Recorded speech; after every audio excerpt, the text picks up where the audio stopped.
Chris, could you go give this to a young kid that's struggling to get it? Thank you. So we're learning about show production right now. Step one, when you're surrounded by video stuff, you want to keep it liquid cooled, okay?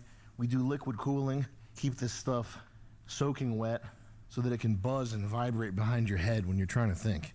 Perfect. Folks, we had you call in. You guys rang my number, you banged my line, 1-800-1444, 1434, call. That was an active number? Amazing stuff. Quality voicemails were left. If you call, we're going to use it on the show. Is Vivek and Lex on the same level of male hierarchy? They're exactly the same. I think they're LARPers. Something deep within my gut is telling me they're not actually who they say they are. So don't dox yourself, don't say anything that you don't want other people. Something deep within Vivek and Lex on the same level of male hierarchy. They're exactly the same. I think they're LARPers. Something deep within my gut is telling me they're not actually who they say they are.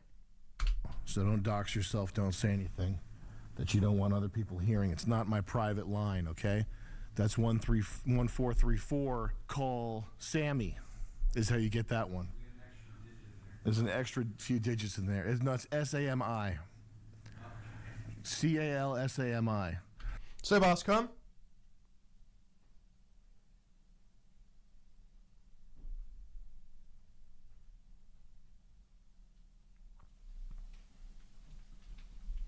Good boy. Watch Slop with Daddy.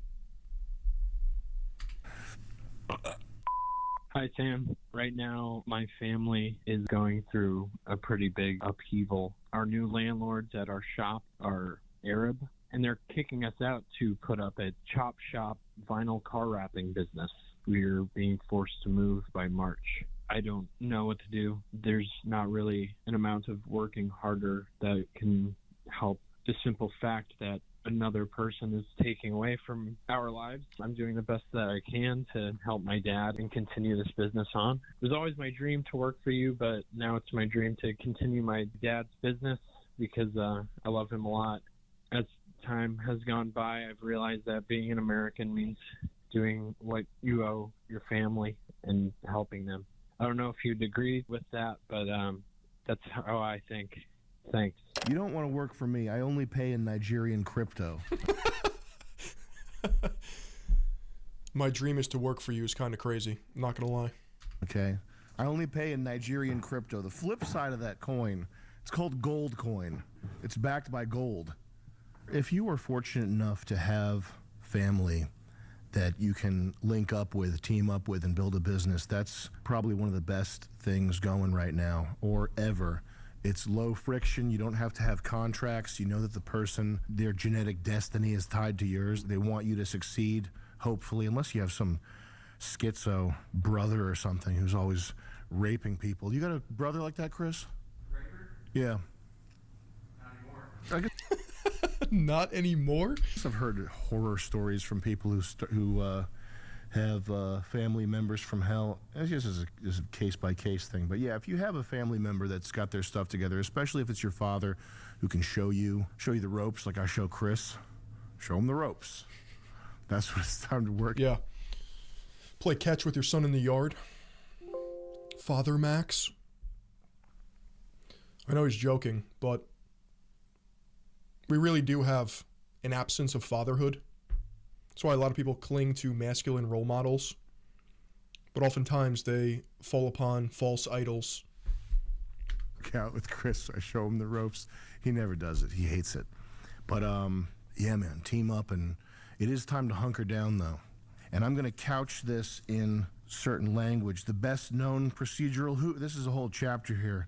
Members of the public, the framers of the Constitution, believed that the lawmakers, Democratic, and Arabs get out, okay?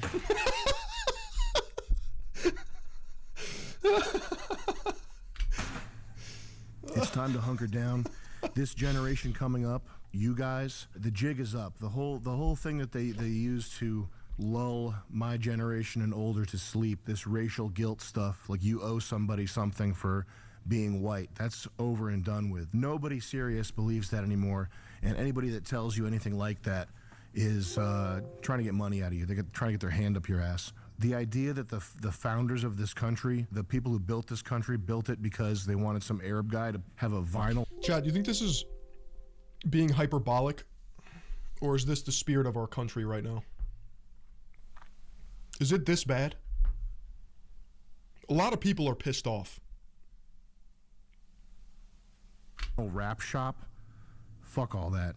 There's not much you can do about that in the short term, but it's important the attitude that you take towards it. So yeah, it's time to hunker down. It's time to start gathering your acorns. If you have a father that you can build a business with or take over the family business, then put the gas pedal down and do it. Sam, what do you think can be done about the problematic corporate gamification of the system, not just the economic system, also, parts of the legal system?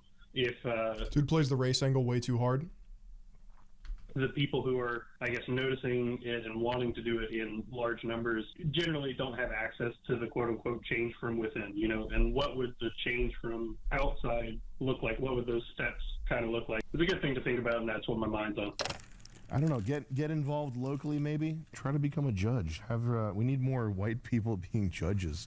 Not to blackpill, but it's going to get worse and worse. It's going to look more and more like Brazil, and you have to take care of yourself and your family and whoever's close to you, whatever your tribal circle is. Shrink that down appropriately and take care of those people, and stack Bitcoin.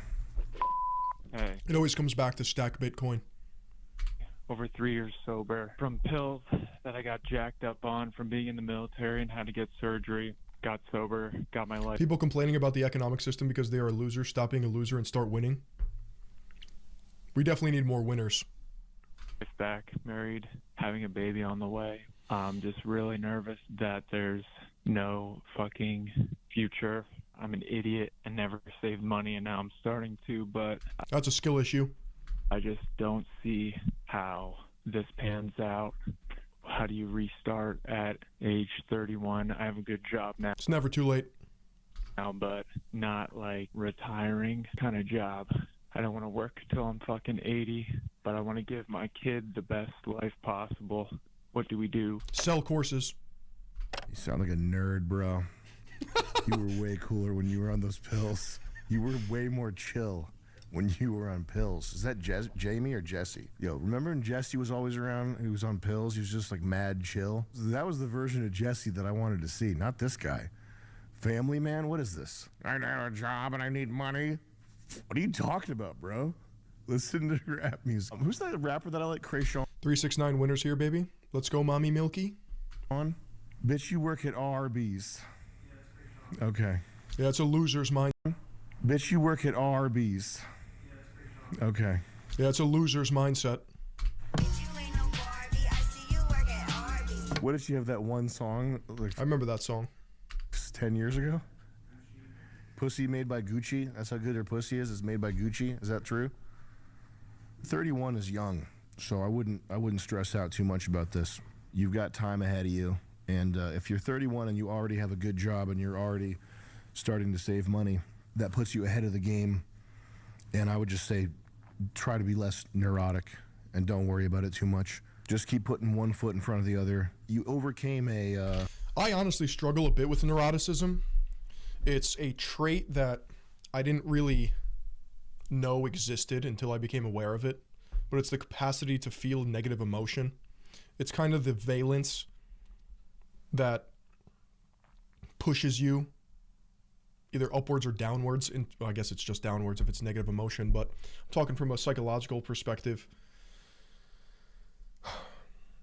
But all my anxiety stems from neuroticism. It's like I need to turn my brain off.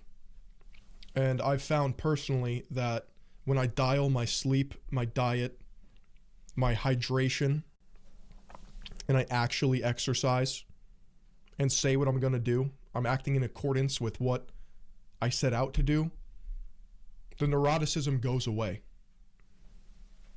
It'll build up the more you ignore yourself. Strange. an opioid addiction, right?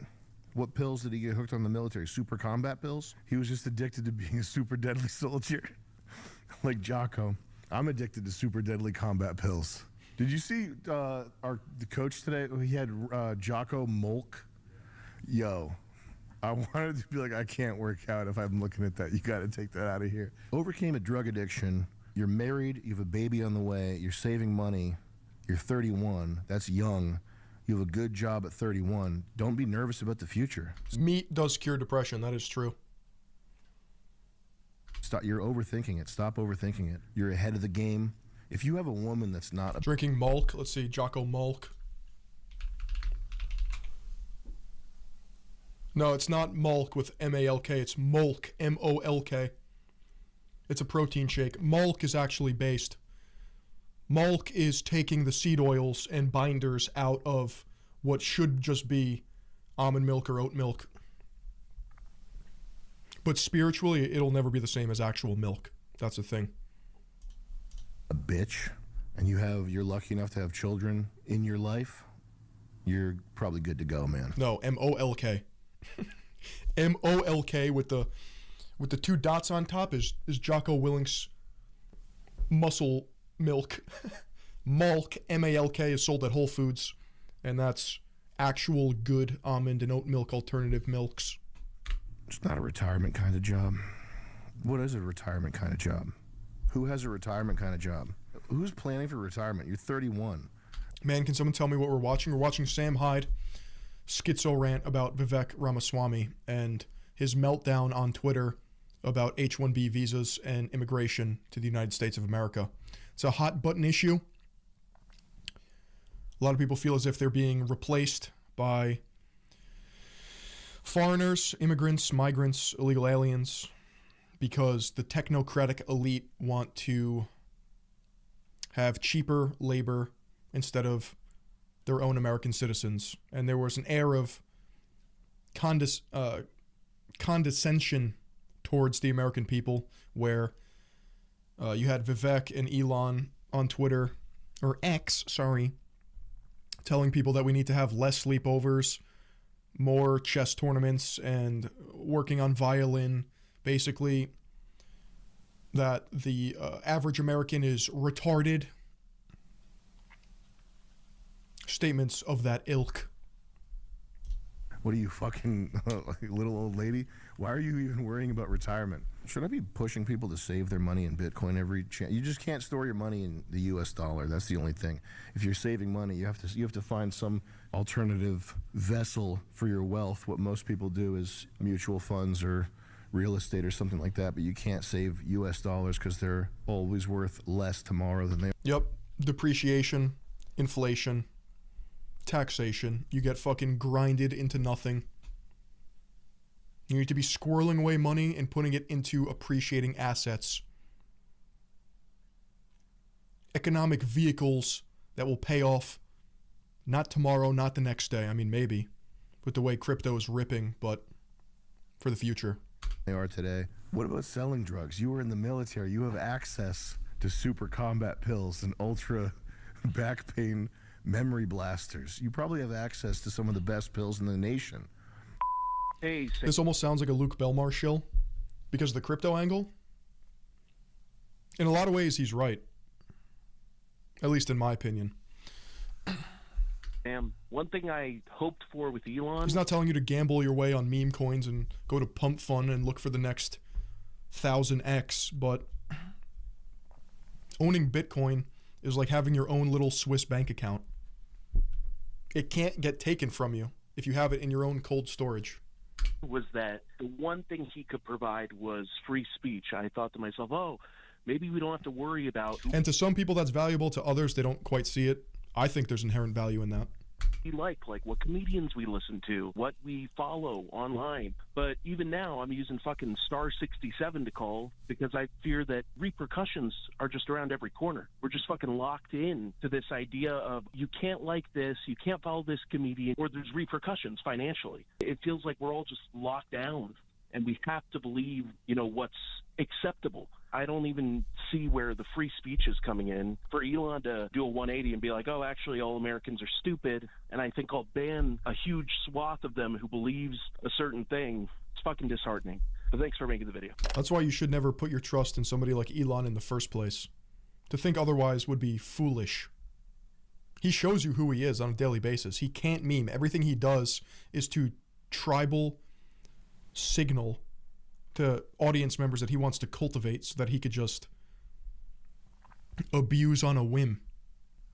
History it undulates, right, Chris? You learned this in history class. It's cyclical. There's never homeostasis. That's a pleasing thing to achieve, is when there's a system that's set up and it just works properly. But that's not anything. That's not the human body. That's not your car. There's nothing like that. Everything is a constant battle between order and entropy. Free speech is the same thing. It's the same thing. There's always been a list of things that you can't say, and there's always been a group of people trying to tell you who you can't talk about. Nigerians. I forgot which people you can't talk about. I think it's Nigerians. The battle is never over. The attitude of the people in the battle is what's important.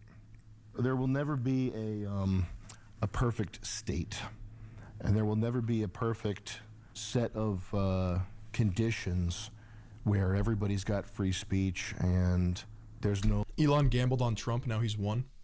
I don't even know if he gambled on Trump. He just kind of like glazed him to no end. I don't know if it's true or not, but I saw something on Twitter that said that Trump limited the amount of access Elon has to him now that he's president. I don't know if that's true, but that is one potentiality that I read. I mean, I saw them together at the UFC event. No longer this constant 24/7 battle for resources and attention and the power to change people's opinions, et cetera, et cetera. It's always going to be a battle. The thing that you have the most direct control over is your attitude as a participant in this battle, which you are no matter what. What battle? What are we talking about? It's going to find you. What's the, do you believe in Jewish? Well, you're in one.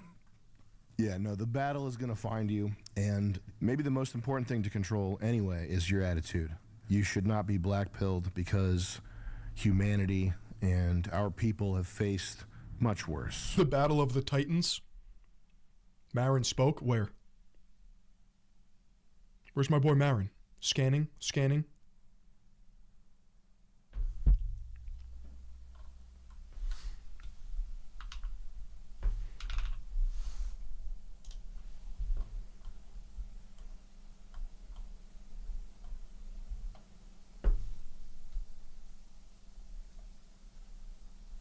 Oh, he's right there. Phil, it's Bitcoin only with a time horizon of at least 4 years. Just keep stacking those sats and all will be good. Marin. I'm gonna take your advice. We're not made of such weak stuff that if somebody spurgs out and messes with a computer program, all of a sudden it's doom and gloom forever. So Marin, tell the people, tell me, you think it's just 4 years? Obviously Bitcoin works in a cycle, seemingly. But you think that's the limit? 4 years and then it collapses? That's not the case, man. None of the problems that we face are problems that were created by one person in a short period of time. They were created by a cabal of people over 100+ years. Whatever fixes that, it's not going to be an easy fix. It's not going to be an overnight. It's not going to be thanks to a president or thanks to a CEO. It's only going to be thanks to the continued efforts of everybody. Yo, what's up, Sam? I got a doctorate in chemistry, and there were Indians all up in my research group. Okay. They used their networks to hire each other, and white people like me were fucking boned. I asked them, hey, any jobs opening up at Intel? Any jobs opening up at these semiconductor companies? And they said no. Yeah, we were fucking boned, bro. No. And then they told their other Indian friends who are still at the department about these jobs, and they just hired it themselves. Fucking sucks. Anyway, I ended up working for America and doing the military, and there are no Indians in sight. nothing but Americans. It is the golden pastures, the green land. Thank you for your video. Kicks ass. Don't run off and join the military if you get so disheartened with this country, the way things are going. I don't know if military is the answer. In some aspects, it can be. I'm sure we have some veterans in chat or active duty service members. But the one spiritual thing where I am always finding aversion to the military is you're fighting, well, I guess it depends if you're deployed, but you're part of the cog of the war machine fighting battles where you are expendable. You are fighting for your life in disputes that are not started by you. You don't even know if you believe in them. Been watching you since the old days. Love from Israel. Yo, thank you, bro.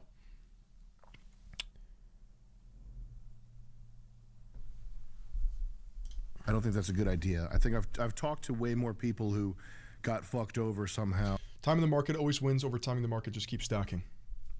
I shall. I'm going to keep stacking.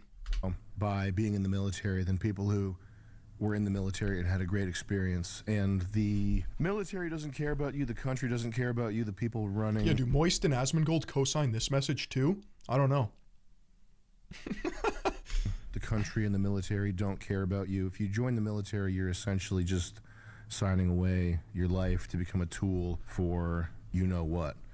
And it's probably a bad idea, even though those guys are cool and I do like talking to them. They are funny. They probably have senses of humor that are up there with construction workers and cops. They're very become a tool for you know what. The country and the military don't care about you. If you join the military, you're essentially just signing away your life to become a tool for you know what. And it's probably a bad idea, even though those guys are cool and I do like talking to them. They are funny. They probably have senses of humor that are up there with construction workers and cops. They're very funny people, and I can understand why there's a sense of camaraderie and fraternity, etc. But I think it's a really bad idea, and you probably shouldn't do it. I'm not talking about you because you already did it. Been in the military for 6 years, and it's very rewarding. It was for me. I'm a vet. Love my 4 years. Best time of my life, bro. But just people in general. It also doesn't fix anything. The smorgasbord of issues that we face right now, none of that is solved by getting in a APC and going shooting a guy. It doesn't fit. The guys that need to be shot, they're not over there, they're over here. Damn. That's a fucking crazy line. I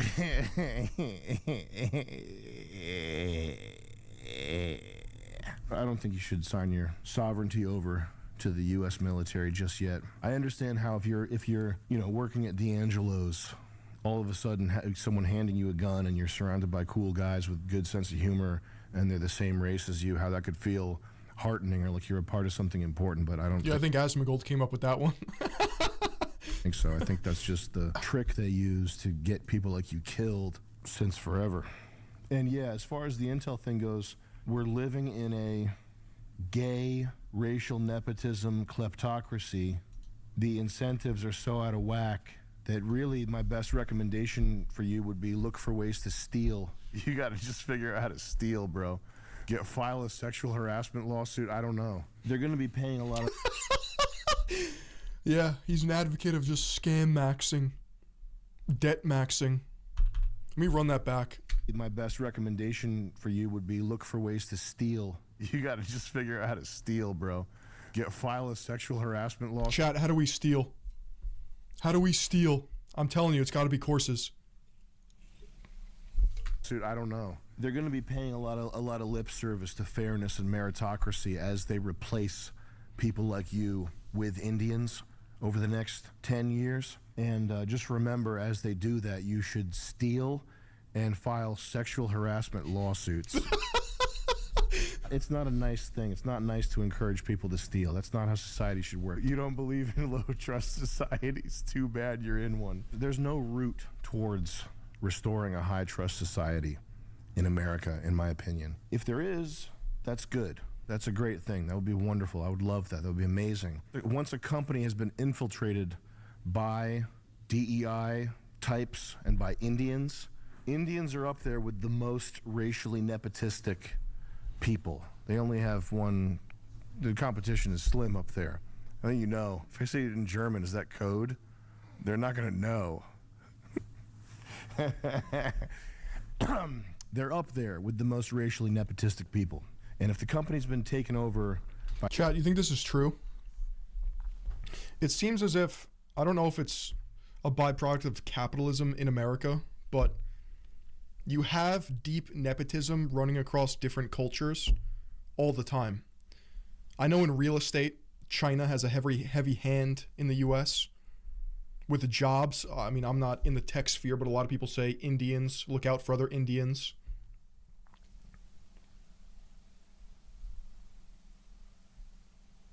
It's not conducive to like playing fair in any regard in a free market. By those types, it's time to start stealing and doing whatever you got to do to dismantle the company from within. Say, boss, come.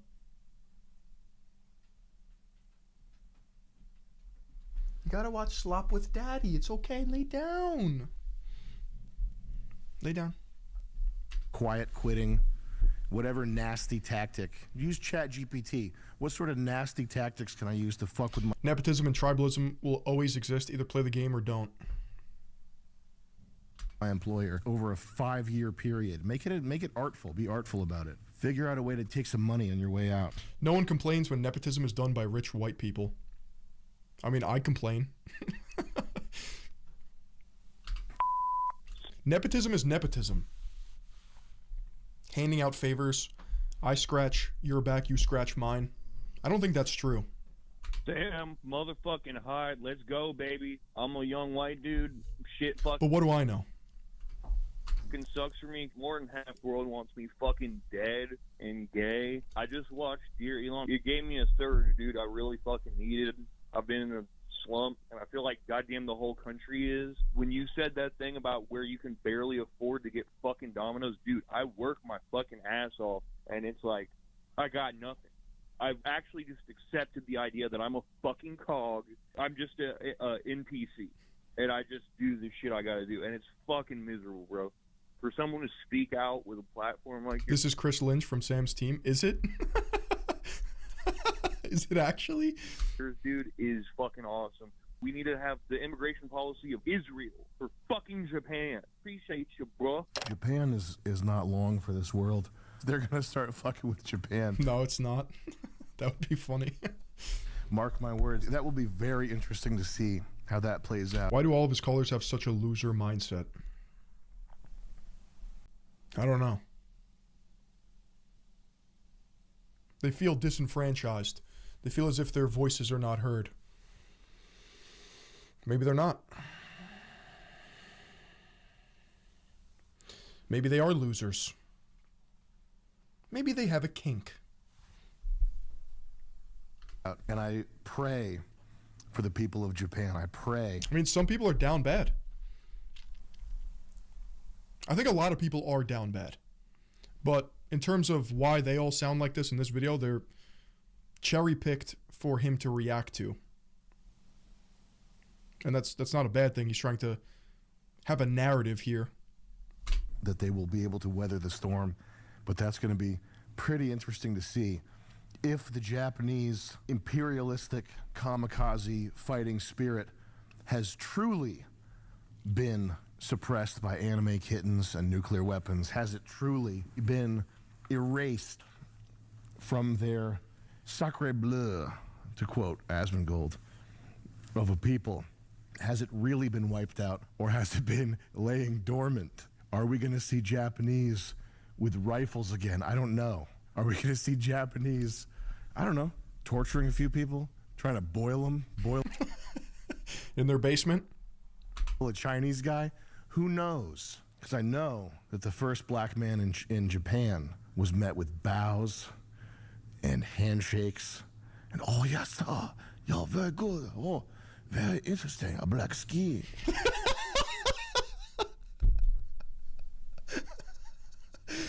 But that might not be the case for the last black man in Japan who might be on his way out after being boiled, Unit 731 style. Impressions are so funny to me because we've been told for years that you're not allowed to do them. Just completely neutered any sense of comedic relief. So when they do happen, very funny. I don't know enough about Japan to know what the people are capable of. It's going to be interesting, and I will pray for them. This guy, you swear too much. Don't swear so much. It's not necessary. He said Lauren Southern's trying to kill him?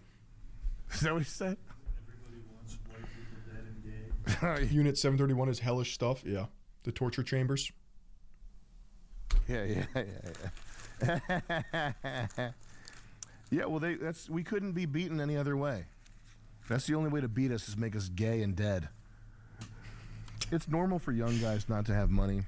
When you're young, Everything is fake and gay until proven otherwise. basically trying to figure out what the game is and Hold on. gay and dead. It's normal for young guys not to have money.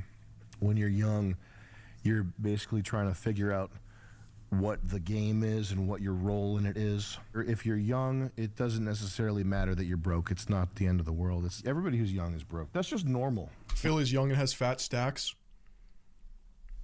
I do well for myself. I wouldn't say I have fat stacks, though. It all turns into slop, chat. When people swear, I get the vibes of like a person that works at a post office or a sub shop or something. The type of blue collar people that don't make money. So not trades workers, but just like people that work in a fucking store.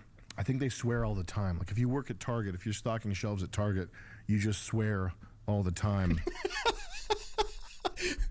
Like if you work at a store. In your head. And that's why if you don't like swearing, there's like a Redditor type pushback you get. Not liking cursing is a midwit curve. From people who their morality's like everything's okay as long as no one's being physically hurt in the moment type thing. I'm not doing a good job of grabbing these ideas here, but like, so what do you mean I heckin' couldn't fucking swear? At least I'm a fucking heckin' good person. Chungus. Yeah, don't swear. I think it reads too much like you're hopeless. It's not good. Another thing is when He swears all the time. you are young, your low skill level and your low awareness, you just generally have lower agency. You're not really valuable enough to anybody to be more than a cog or more than an NPC. So that's another thing that can compound that feeling of the walls closing in around you, is because that's the fight of your 20s or from 25 to your early 30s, is making your time more valuable, making your time valuable. So true. I don't know if you guys feel this, but dude, the second I turned 25, that frontal cortex got fully developed. Shit got real. That patch update hits like a fucking ton of bricks. Valuable enough that you don't have to take low pay, you don't have to take shit from people, you don't have to accept people that are rude to you or whatever, because your skills are sought after.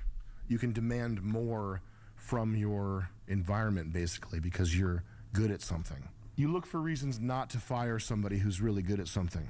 You look for reasons not to fire somebody that's making you money or is solving problems that you don't like dealing with. You look for reasons to keep them happy in their job. And if they're not bringing money to the table or helping you out or solving problems, then it doesn't matter. You don't really care what their life is like.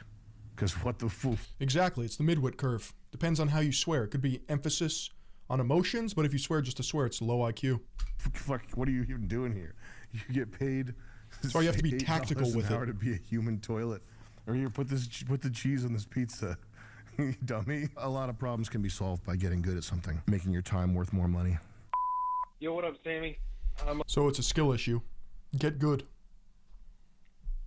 Cooking dinner for my children right now. What's on my mind is my present to my children. They want to see snow. I live in Florida. I'm renting It literally just snowed in Florida, by the way. a truck and driving all the way up so these kids can see snow. I took days off of work for this, and I I'm not looking good, man. I can't even give my kids the one thing they ask me. Maybe it's a big ask, but I don't think so. What happened to the time in America where taking a vacation didn't literally... What happened to the time in America when it used to snow a lot more? I remember being a kid, blizzards on a weekly basis. Now, you're lucky if you get 2 inches. Fuck you. It fucks you, dude. Take a vacation and you're like, all right, I gotta be eating ramen for the next 2 months because I took my kids on fucking vacation. I have a mortgage. I have 2 children. I don't have a great job. What children really need is they need to be loved, which is that's not a financial thing. They don't need to financially be loved. Okay, there are plenty of people who grew up poor and had a happy enough childhood because their parents were present.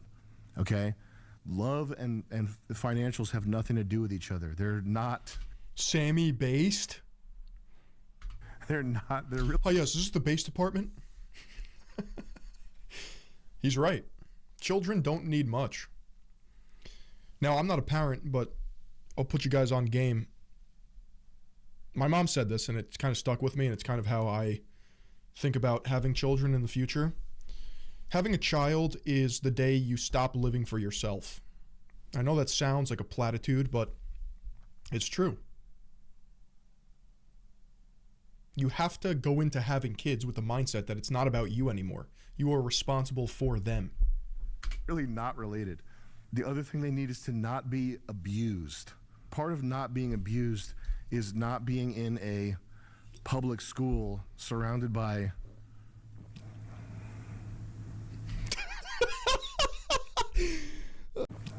in a public school surrounded by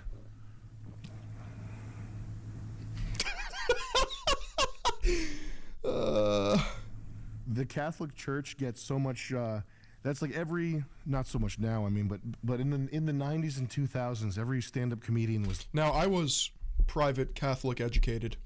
Not that it was really my own choice up until high school, but the high school that I was looking at was not the most rigorous in terms of academics, so I always kind of, I guess I was raised right in that I would always kind of chase excellence in that manner.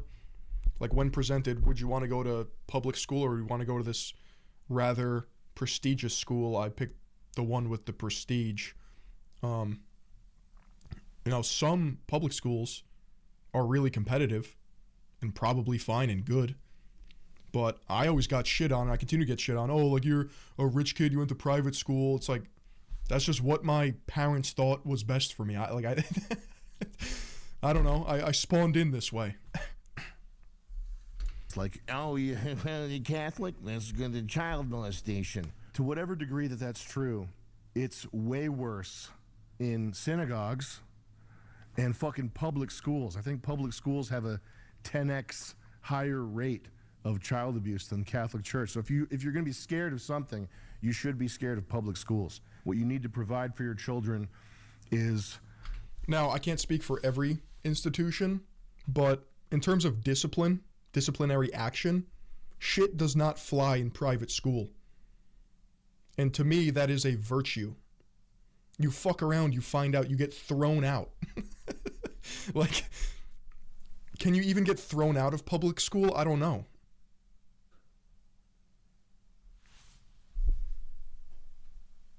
Protection from pharmaceuticals, protection from rapists and bullies, and love, which is not a monetary thing. You just be a normal human being that's not a fucking freak, I guess. There's probably a book about it.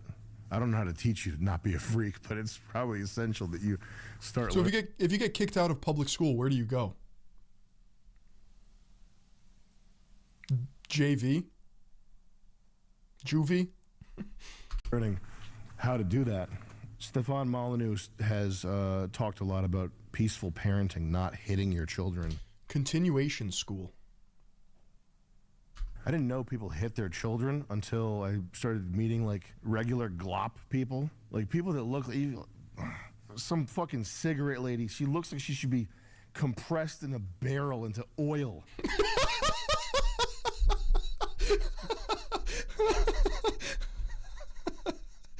That's the funniest thing I heard all day.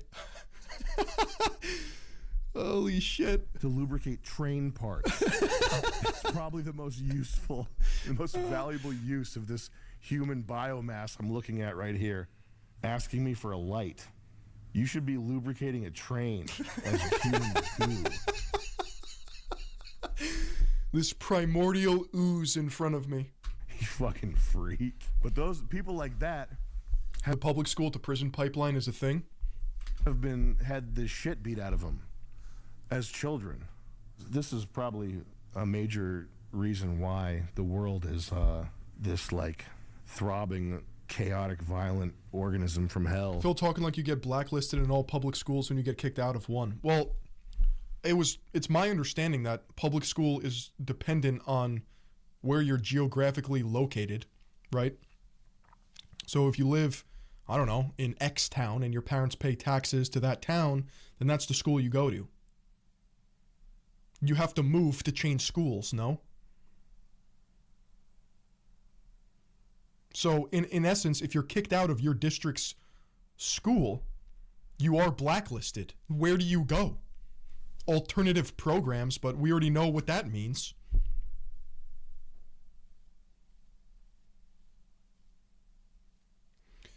That's not true. You can transfer to a different public school in a different county. I feel like people would abuse that then, because some people, you could pay less taxes and have your kid thrown out of public school to then hop into the better school district. At times and in certain locations. That's one of my big regrets. Is I was at a Home Depot and there was a black guy and he was talking to his kid and he goes, "Am I gonna have to put hands on you?" This was before I was started lifting weights or boxing or anything, but I really wish I had given that guy a talking to.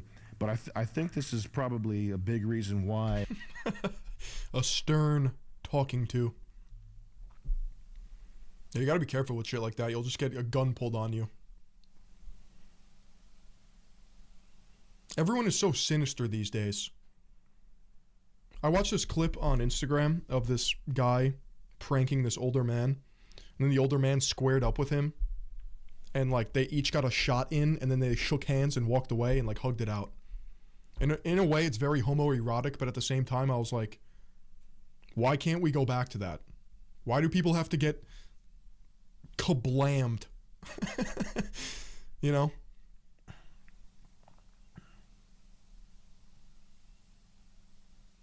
The world can at times appear to be so schizophrenic and cancerous. But yeah, all you have to do Shit just gets nuclear instantly now. to be a good parent is protect your kids from that type of shit. I think that going overboard with the violin lessons and tutoring. What are you tutoring? Yeah. Vivek. Black Vivek. First of all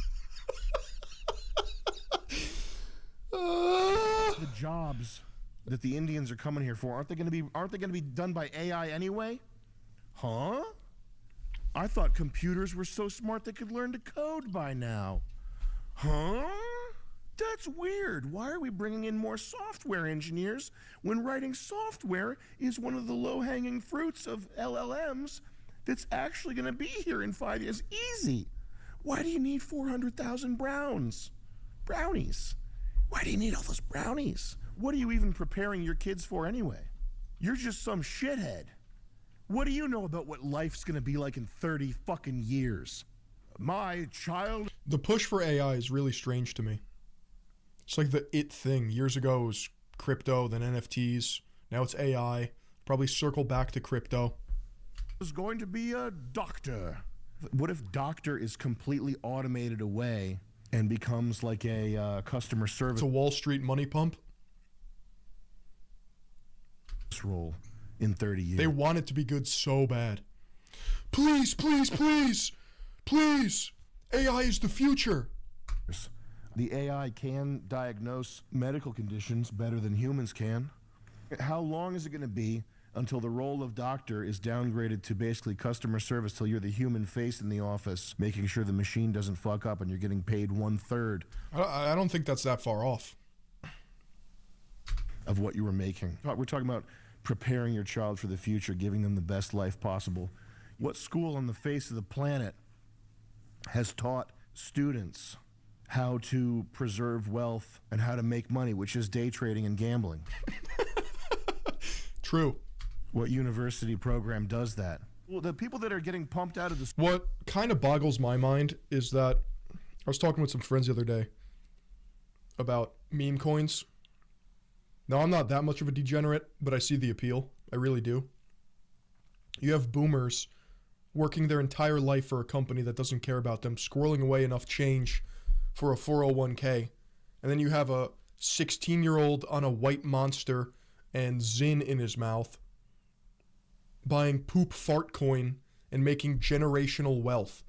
And the reason why I see the appeal is because it infantilizes wealth in itself. Like, it pulls the curtain off of the power dynamics of money. And it's like, this shit is all so stupid. This shit doesn't matter. It doesn't make sense. Why would you try when there are such efficient and fast methods to insane levels of wealth? Now, some people might fucking glasses pushing up. Well, you got to get lucky. Like, people are getting lucky all the time. Some people are making a mockery of traditional wealth accumulation. It is a game. And yeah, if you hyper optimize for it, you get the reward very young and fast, so it seems. Schools, the best schools are leaving with $500,000 of debt. They're unhireable. They're being replaced by towel heads anyway. It only seems like that because of internet, I'm sure. Yeah, but internet or not, internet is real life. A lot of people think that this is not real life. The bridge has been closed. This is real life. Me and you, we're communicating through the medium of the internet, but like, I'm here right now, you're here right now. Money is money. I never trust anyone who says money is not important. So what are you preparing your kids for? My son Benjamin's going to be? I think it depends on your value systems. But if you try to actually make money, you realize how important it can be. It's stored value. It's buying back your time. Going to a private school where he will learn how to do math. Does Philion read chat besides the bought ones? Dude, I think I do an excellent job of reading chat, whether you donate or not. In fact, I don't think you're going to find many streamers who read their chat as thorough as I do. I don't really miss messages. You would fucking know what's going to be worth money in 40 years. Shithead. Like you would know. The way you probably prepare your kid for the future is by teaching them how to be a streamer. Or what? Constantine Jr. with the Prime Gaming. Thank you, bro. Whatever. Fitness influencer. You would literally probably be better prepared for the future if you are a fucking fitness influencer than whatever boneheaded thing you think you're going to send your kid to college for. So the funny thing is, I actually wanted to be a fitness influencer in college. I wanted to drop out and pursue that.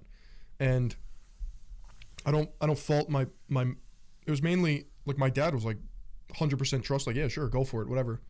Fuck it, you'll figure it out. But the one promise I kind of made to my parents was that like I would finish college because they thought it was important, and I'm not going to fault them for that. But going through it, I could realize that, did I probably need it? No. For at least what I do.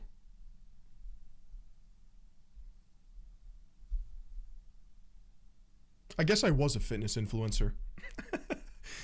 Influencer!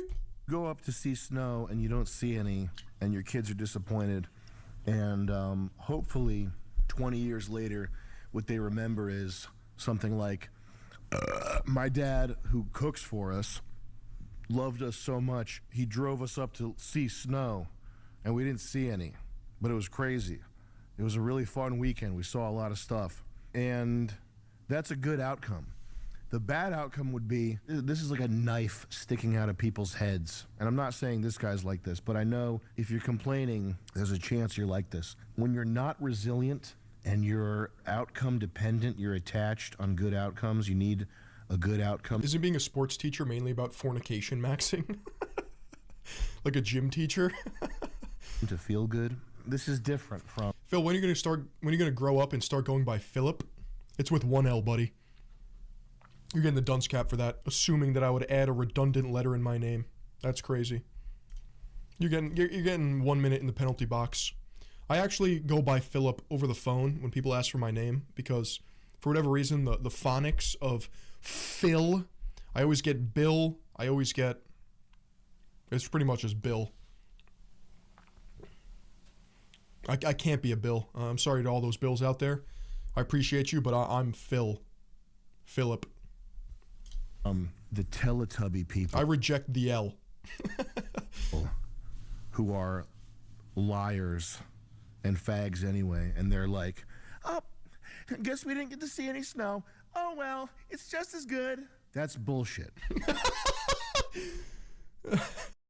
Anyway, and they're like, oh, guess we didn't get to see any snow. Oh well, it's just as good. That's bullshit. It's like Disney kids. And that's not what I'm talking about. What I'm talking about is when you don't get a birthday present or whatever, it doesn't psychologically shatter you. If you go drive up to see snow and you don't see snow and your kids are in the back seat and at some point... I don't even know what he's schizo-ranting about at this point, but it's kind of funny. You're driving and you're like, I can't fucking believe we didn't see any snow. Drove all this way, we had to eat ramen. I mean, it does suck when you set out with an expectation and you want to do something for, I don't know, your loved ones and it doesn't pan out. You just have to, you have to resort to the glass half full optimism. You're spending time with your kids. You tried and that's the best you could do. You didn't see snow, it's not up to you. Maybe God didn't want you to see snow that day. All you can do is just try to be a good dad and try your best in these situations. I get like that with myself where I'll set out to do something, and I think this just comes with maturing. Instead of harping on what goes wrong, I learned this from my mom, actually. You just got to keep it moving. You just got to adapt. You got to let that shit roll off you. Fuck! That's going to ensure that your kids have the same knife in their head that makes them retarded. Attitude is everything, bro. You have to have an all-terrain personality. You have to be ready for whatever comes, because there's bad stuff coming. That's a lot of it, actually. That's actually a good quote. All-terrain personality.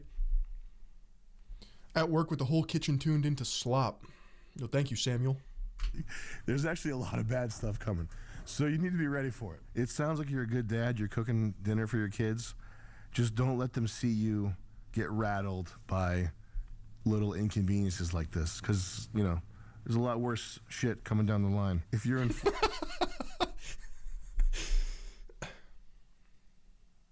Florida, the Tony Montana mansion is located in Miami. It reportedly has a large pile of snow on the main office desk. The other thing is, like, the people that flip out all the time, you don't remember them as being impressive or powerful or anything like that. You just remember them as being weak and, like, disrupted by anything that happens. Oh, great. I didn't get my birthday present again? I've asked for since June. No, dude, I'm 36. I do manual labor. My back hurts. My knees pop. The thing about money, man, it's about taking care of your community, man. Hey, man. You got to keep your world small. Less than 100 people, you know. Anything outside of that is where all these eggheads and all these people who get paid to think and don't think very well, it's where they get it confused. That's pretty solid. I think you can make more of an impact in your direct circle than, you know, trying to be an influence for the masses in terms of actual value. If you go the manual labor route, which is certainly not a bad route to go, I think there's a lot of money to be made doing the manual labor stuff. You have to protect your body. You cannot be blowing your knees and your back out at 36. You got to just figure out how to move good. Don't cheap out on footwear. For the love of God, don't cheap out on footwear. Don't wear lumbar braces and knee braces, but you should be probably weightlifting, actually, honestly, to protect yourself, to build muscle around the joints that are... I 100% agree. Some of the strongest guys I've seen pull up to the gym in Timberlands and jeans after cranking 12-hour construction shifts. The fucking roofers benching 350 off gasoline fucking convenience store diets, bro. Insane. What's Snoochie, Phil? Not much, but succeed, my boy. Thanks. Thank you, Lemuel. Palacios, I see you. But muscle really does protect. You know, a lot of people think running destroys your joints. Weak knees and running destroys your joints. I've been able to build my legs. I think in terms of, I don't know, I'm just a fucking unit. I'm going to glaze myself. My legs are very strong, though. I've never had problems running. Maybe it's my form. Maybe it's I haven't really tapped into the crazy miles per week. I understand some runners out there are true distance maxers, but never had knee problems. Never had gait issues. Lower back pain, that's a different story, but a lot of the times it comes from a weak core, not engaging your glutes properly. These are all things that are remedied by strength training. You the man. Thank you, Christian. Problematic. Don't jump from 4 feet out of an excavator because you can. Don't do that. Look at the way old guys move on construction sites and just move like that. I'm from Long... Yeah, take a page out of their book. Do everything nice and slow. I'm serious. Why would you work harder when you don't have to? Texas, and after this whole H-1B situation, I decided to look... Engaging your glutes? What are you, gay? No Diddy chat? Glutes may be the most important muscle in your body. I'm serious. That's where all the power comes from. Look up my city, and I discovered that despite having a lot of qualified people, we've got a huge nationally acclaimed university in town. They just can't seem to find any software engineers, which is ridiculous. I'm maybe the only local in the entire area who's a software engineer who's been employed as one. And I got a lot of other people who graduated alongside me a couple of years back who can't feed their families. So what I'm doing is I am emailing them. I'm calling these companies up and I'm emailing them.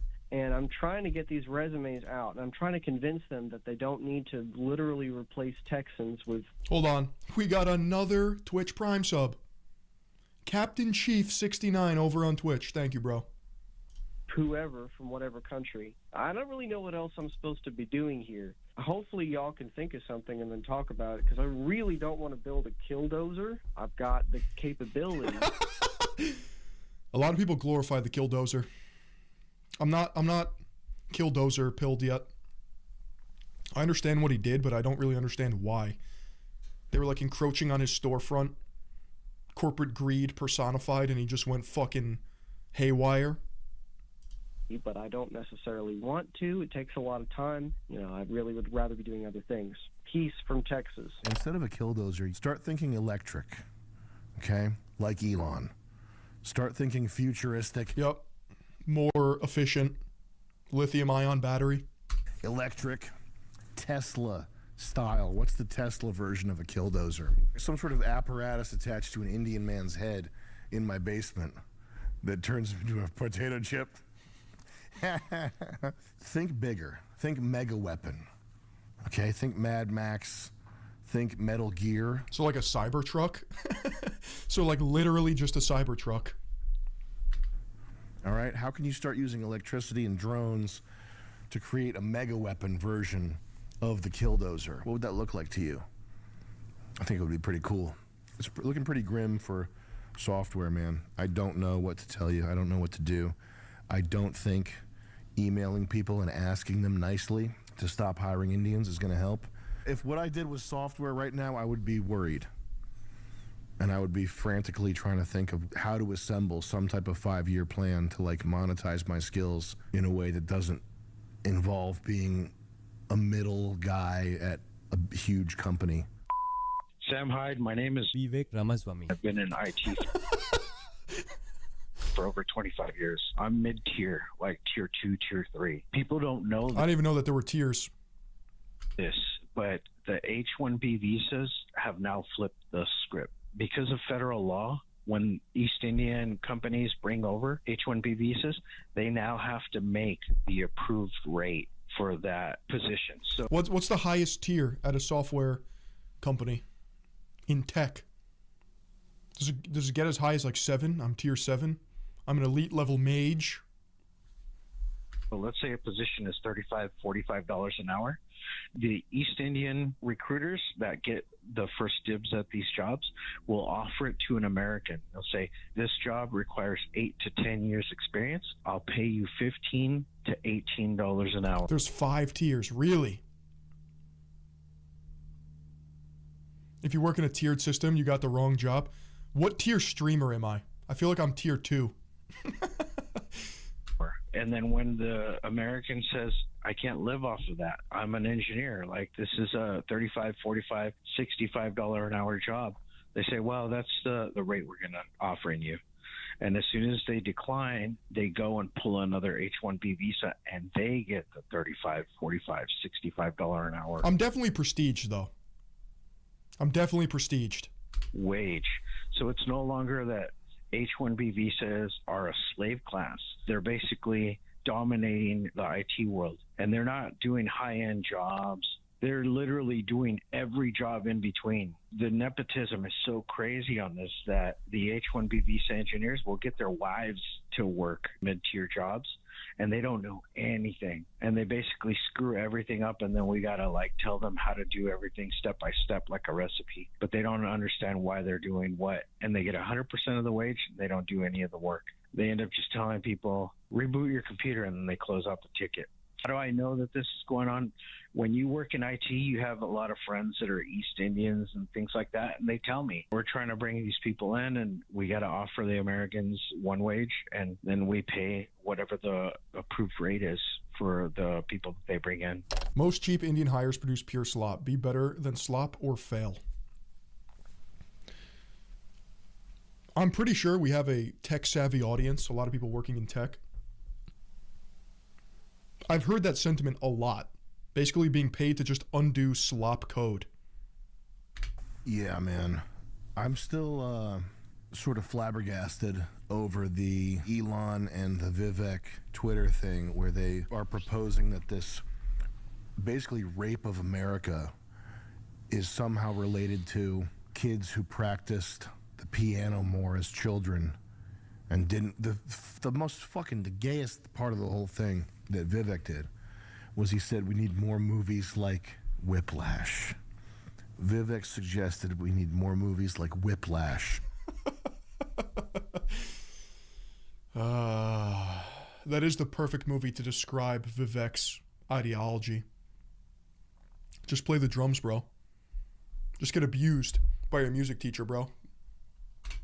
That's why the American dream failed, is because we don't abuse our children into becoming obsessive musicians. This is more plundering, pillaging. It's the rape of America continued. It's hitting the tech sector for the first time that's publicly visible, at least to me. I don't know. Is there any way to fight back? Could these software guys do a class action lawsuit? Is the racial nepotism provable? Is the racism in the hiring process provable? I mean, what did Cognizant pay? They did prove that there was racism in the hiring process with Cognizant. We're watching our future slip away. It's hard to see a way forward that doesn't involve voting. Hey, Sam. I don't even know what Cognizant was.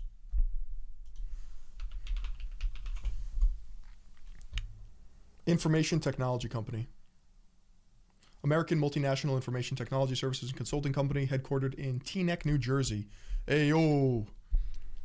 New Jersey. Quit and moved out of Microsoft after being there for 10 years. One time in the Redmond campus at Microsoft, I was there with my 2 friends at a Indian buffet, and I see these people come in, a whole family. Neil Wolf, the $25 patron over here, says, as a drummer, Whiplash is kind of gay. Neil Wolf, you're so based. And I was happy that they were there, good for them, whatever. And they start like scooping shit up with their hands, no utensils or anything like that. And I'm like, cultural difference or whatever. Looking back at it, both of those friends lost their job and they were replaced by those type of people. I sound like a fucking racist asshole. I'm not trying to be. What I'm trying to say is, like, that's not America. I'm America. Those two friends were America. The problem is when you point something out, the political climate, which we're seeing a massive pendulum swing back, rather.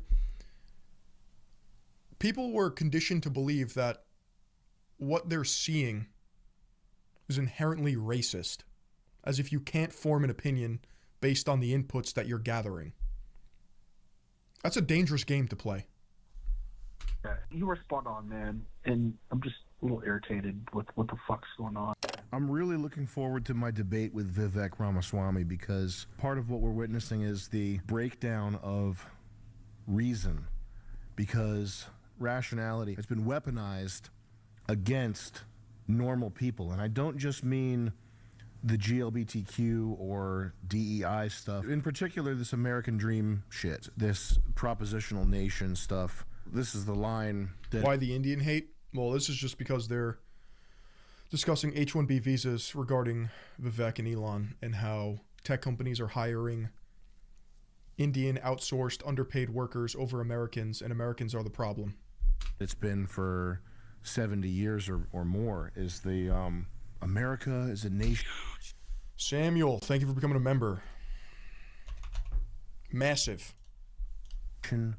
For anybody who wants to become an American. And then once you accept that that's the case, the definition of what an American is, like, you're just constantly moving goalposts and changing definitions, and it doesn't matter. None of the definitions matter. Once you accept the core proposition that anybody can come here and just be here, it stops mattering what here is. So I'm really looking forward to my debate with Vivek Ramaswamy, because he will be able to see in person that all the words, all the rational arguments, and the paragraphs about what an American is, and the paragraphs about how anybody with a dream can do anything and become anything, he'll see in person that I don't care about what an Indian says.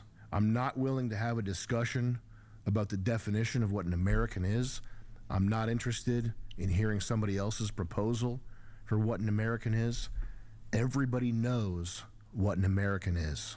If there's a degree or two of variation between Americans, what an American is, it doesn't matter. Anytime you try to argue in good faith with somebody who wants to steal from you, you try to argue in good faith with somebody who is not going to Iron Man your arguments. You're going to give them every intellectual consideration possible. They're going to give you none. Anytime you even open your mouth to do anything that's not derision, you're losing. You're accepting their proposition that what you know. Then, as an engineer, your job becomes babysitting the garbage code and having them never get done with the project because the slop code never ends up working. That's what happens with Cognizant. Oh, the same way you know that the sky is blue, what an American is. When you accept that your knowledge of that can be affected by somebody's paragraph, you're already losing. So these people, when they come to you, when you see them, the only thing you should have to say to them is, hey, faggot. That's it. That's all you need to say. You don't need to say anything else. Within your community, within your Discord, within your friend group. True. Chat, should we move our community to a different server? What's the most based, red-pilled, giga-chad community platform? I use Discord for the convenience, but you could convince me otherwise. What am I going to use? Slack? Listen, I grew up on AIM. What about Ventrilo? Any WoW players in chat? Should we have a vent server? TeamSpeak? Truth Social, Red Note. WhatsApp. The Hub? Whatever. You can have whatever discussion you want. But if it's an outsider who's here telling us how to do business, That's not in the game plan. That's not part of the show. That's not happening. All right? So I'm not saying you need to not think about these things and not talk about them with your friends, whatever. But when an outsider comes here, gets in your face, and starts throwing definitions at you, and you got to Google shit. Is Sam Hyde a racist? No, we're not doing that. You're getting called a slur. I don't know which one. Whichever one I feel like saying at the moment. You're getting called a slur. Doesn't he wear shoes that are too big for him? Yo. Does he wear platform shoes?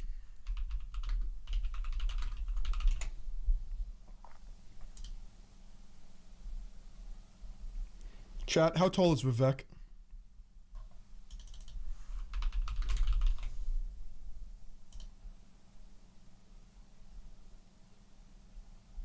Dude, those are massive shoes.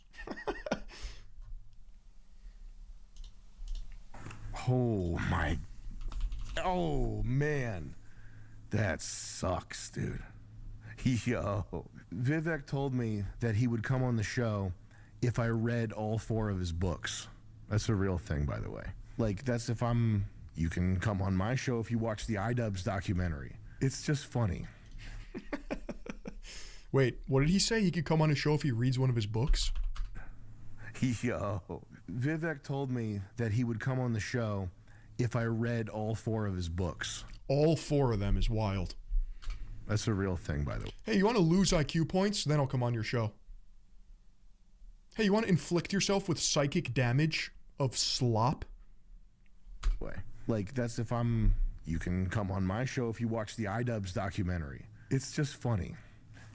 For the guy that's about having good faith debate, the guy that's about an exchange of ideas, if that's what he's about, right?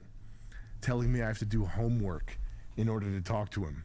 I have to sit through his 4th grade brainwashing here about how his 4th grade brainwashing. I'm just sick of these fucking alpha male LARPers, dude. I know that extends beyond just like the Andy Elliott hard nipple salesman. It's every proverbial daddy on social media. Vivek, Jocko, Lex Friedman, Joe Rogan. Like, all of these people need to stop being pedestalized. Vivek. Good. Believe that. My next book, Vivek. Good, by J.K. Rowling. I think the world is a complicated place, but it's not all doom and gloom. Accepting that it is all doom and gloom only helps make it worse. Pretty fucking brainlit take, I guess, but even the little guy's got to keep his head up. There is no great man theory. It is a collection of many small people moving for greatness. That and Indians kind of stink. That is indeed a brainlit take, and that is why it is good and true. Because at the bottom end of the spectrum, you have the people who are just as smart as the people at the top end of the spectrum. Midwit mentioned. Midwit bell curve mentioned. It is the case that every day, even some of the worst ones. I respect Vivek because he literally rug pulled dementia medicine. Yeah, that's what we started with. Bro became a billionaire by rug pulling a pharma company. Our gift. How do I become a member? I don't see a join button. Is there only a join button on desktop? Is that the case, chat? Did we just crack it? They are gifts. Every day is a— Can I gift subs? I think I can.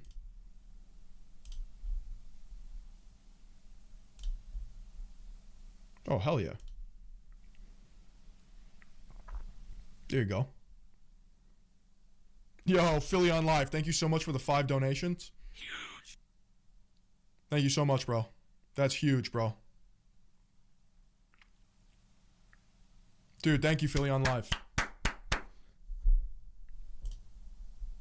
Huge. Yo, Philly on Live, that's crazy, dude. Thank you for another 5. Yo, I'm going to have a burner account. I'm just going to start gifting memberships to you guys. So anyone who just became a member, join the Discord. Go to Discord. Go to connections, join the Discord. It's a gift from a creator who loves you and wants the best for you. When you get into the weeds and you start thinking, what do we do? What do we do? What's going to happen? It's easy to black pill because it is such a complicated problem. Once I come up fat, bro, I'll donate so fat. Thank you, 1% trading. Everything is interdependent and constantly evolving. Not to mention Hope Core, Sam Hyde Hope Core? Rigged. That a solution is hard to be seen. But in terms of your actual life, when you close Twitter and you go back to reality, you have people, you have the air outside, you have just being here, just being alive. Like there's a whole world out there. There's a whole world out there, guys. The only grass I touch is in the Windows XP loading screen. 108 members. Let's fucking make it 250. How you doing? And it is the one we have. It's the very best. Oh, I'm gonna give it to you, Neil. It's unbelievable. It's filled with joy. Joe 718 GT4 with the 5. Huge. Joe, you got a GT4, bro? Huge. You got a GT4, bruh? And opportunity. It's the best thing. It's the only thing. The only thing you have. Probably should all enjoy it to the max. Live it to the max, bro. Yeah. Yeah, Sam Hyde being wholesome. Who would have thunk it? And yeah, Indian people do stink. Okay. Okay, we'll get this going. I gotta figure out this chair situation. This thing is not the one. He's sitting in a Herman Miller, bro. He's got the same chair as me, but mine's fully maxed. I don't know if he got all the fine adjustments and stuff. Probably need a actual chaise lounge thing where I'm like laying down. GTS becomes a member. Oh my god. Unprecedented levels of support in today's stream. Massive.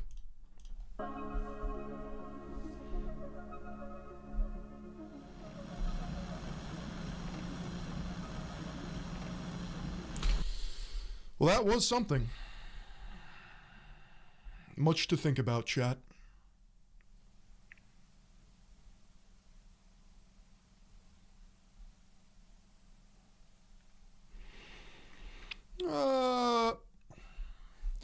Anything on the menu in the near future other than Slop? Yep, we got a feature-length documentary dropping on the main channel.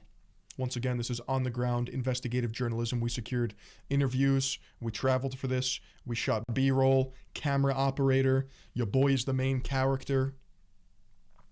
Main character, I'm talking like Vice style. I'm talking Philion style. I'm talking fucking full natty protocol. Talking with the people. Getting to the bottom of it. Main channel name? It's just... Are you here from the stream? Is there anyone in chat here from the stream, not the main channel? That's crazy. Sell courses. I need to sell courses. I do need to sell courses. Hold on, let me polish off some of this food here.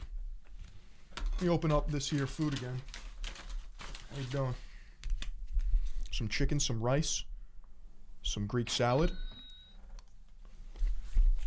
Joe, thank you for the 5, brother. Brother man.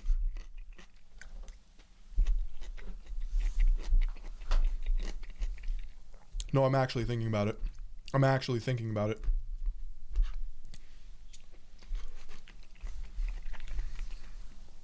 Massive. No, I'm actually thinking about it. That's the problem. Yo, Luna. Thank you for becoming a Prime member. Yo, TC72 becomes a Prime member. We had a hype train over on Twitch and I was sleeping at the wheel. Huh? Thank you to everyone. Insane. Giving me the Bezos bucks. I need a range of subs that are just seed oils. So true. Turkesterone. Turkesterone.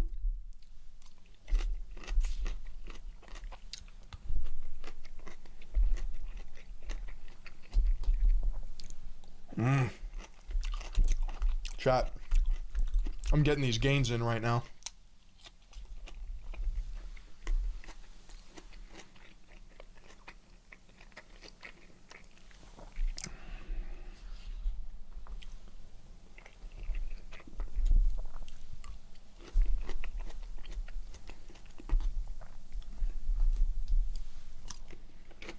The good old days.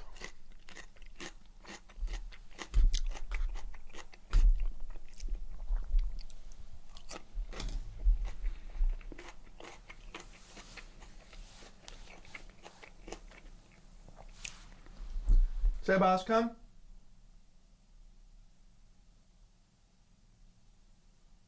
Sebas. Come. I gotta check on Sebastian. He's being emo today.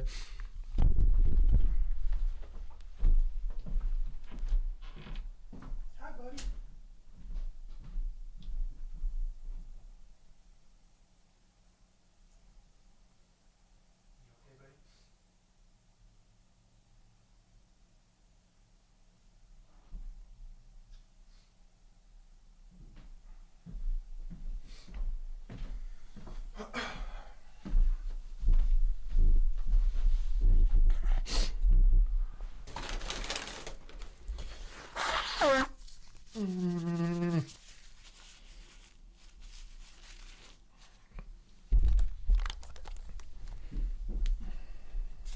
There he is. Come here. Hi, buddy. I can't give this to you. It might not make you feel good.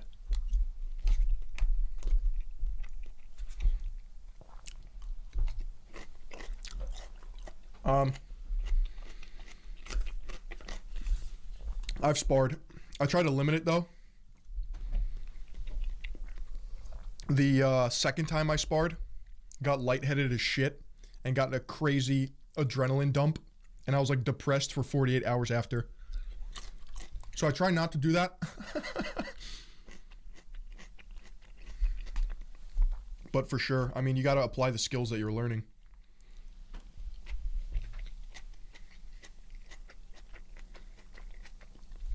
Yeah, it's a CTE. No, I didn't get hit. I didn't get hit too hard. But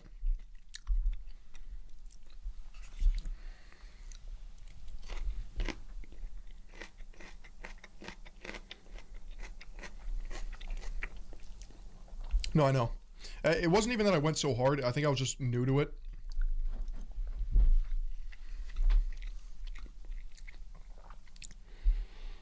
I didn't really know what to expect. But it's fun. Problem is, I find it very fun. And I'm also, like, kind of a tard. So, like, I don't really mind getting hit if it means I could hit in the pocket, too. Obviously, my boxing style, I wouldn't want to stay in the pocket that long. But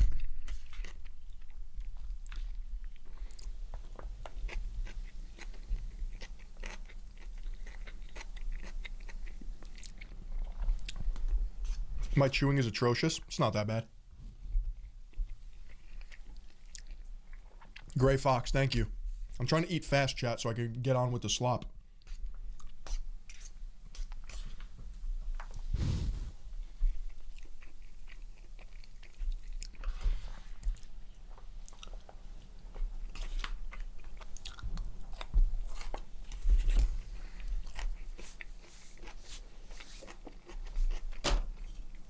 I have to eat fast. It's good for you. No, it's great for you. It's actually good for you.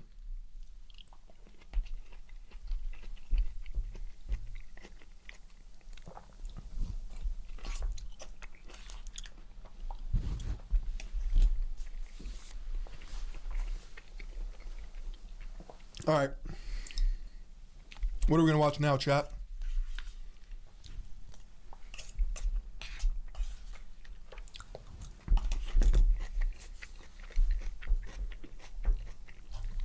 I know what I wanted to watch.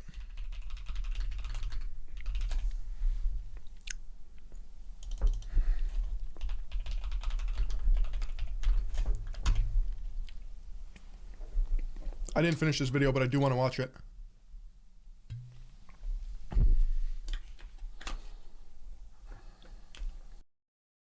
Consumed probably your daily requirement.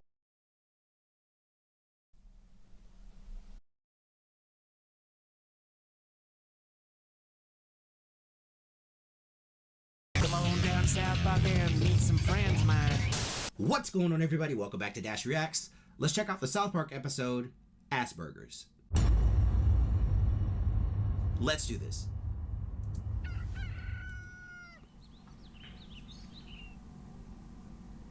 He's next to Whistling Willie's, the pizza shop. That's funny. I like that. Big Harry and Mike in the morning talking about the new hit movie. It's a great comedy. It's starring and I saw the movie last night, Big Harry. It made me laugh so hard. This movie's about a. You suddenly all like, that's funny. That's real funny. Big Harry and Mike in the morning. The new tween wave band with their song. Stupid.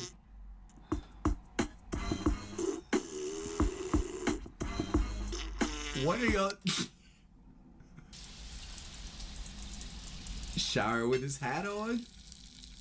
What's wrong, this Stan? fall to Fox CBS FX. Jurassic Park and Lost in the same TV show. To Fox CBS FX. Jurassic Park and Lost in the same TV show.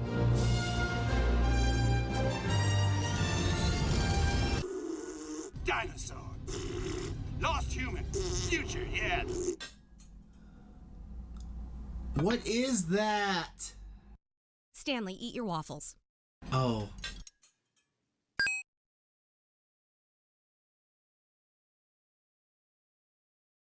The school is gonna make us all get shots again, but this time it's so that we don't get warts in our vaginas. Yep, that's only a vaccination for girls, stupid. Then why are they saying that getting vaccinated at school is gonna make us all retarded? Because some people think vaccinations can give you autism or Asperger's. Wait, what? That's what they're talking about on the news. Wait, there's a disease called Asperger's? Yes! Asperger. It's a serious disorder. It really is. There is no disease called Asperger. You wanna bet? Let's go ask my dad right now. It does sound fake.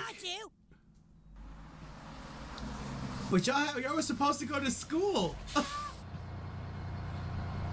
And they're so, still not children, at school. noon today, all the girls will go to the gymnasium for their vaccinations, HPV. and boys will head on out to recess. Do the girls get their shots right in the vagina? No, Butters, that's not how it works. Mr. Garrett, their shots right in the gym for their vaccinations, HPV. and boys will head on out to recess. Do the girls get their shots right in the vagina? No, Butters, that's not how it works. Mr. Garrett said these 3 boys were caught playing hooky. Did you guys know there's actually a disease called Asperger's? Sit down, boys. We'll talk about this later. Right now, we're talking about vaginal warts. This isn't fair. How can the school make us get vaccinated? You mean little hamburgers grow in your butthole? That's right, it's a butt fungus. I don't want burgers coming out of my butt. God, shut up! Everyone just shut the fuck up! Just the side of the Stan, fan. you got to try and pull yourself out of this, okay? I know that your parents recently got divorced, okay? That's got to be hard. Oh. I know that's bad. I didn't see that. That's called being a Debbie Downer, Stan. And nobody likes a Debbie Downer, okay?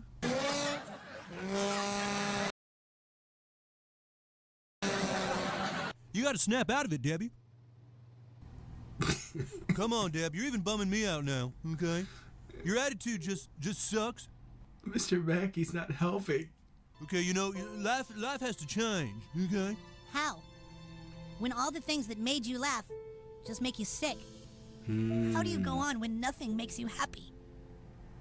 Hi, Miss Bronsky. Did we vaccinate Stan Marsh for the flu last year? We did. Uh-oh. I think he's got Asperger's.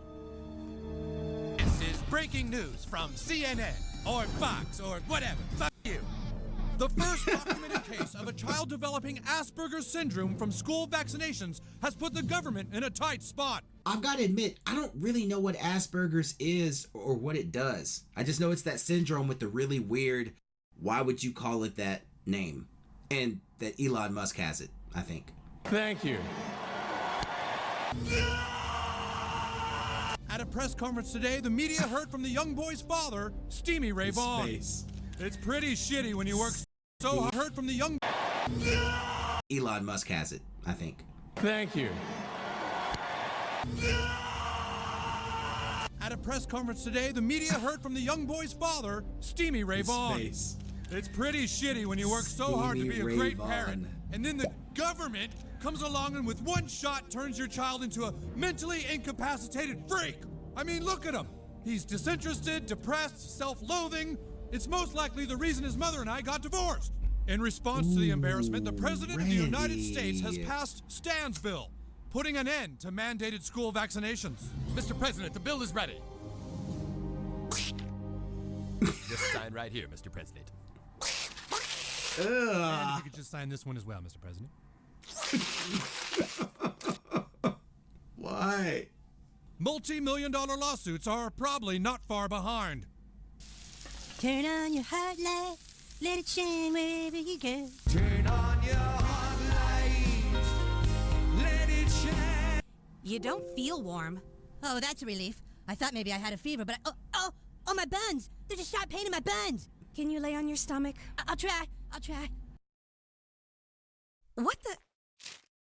What is this? A hamburger? Oh, what?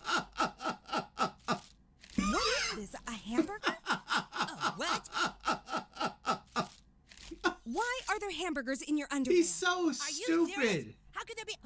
Oh my God! You're saying I have Asperger's? Asperger for your head.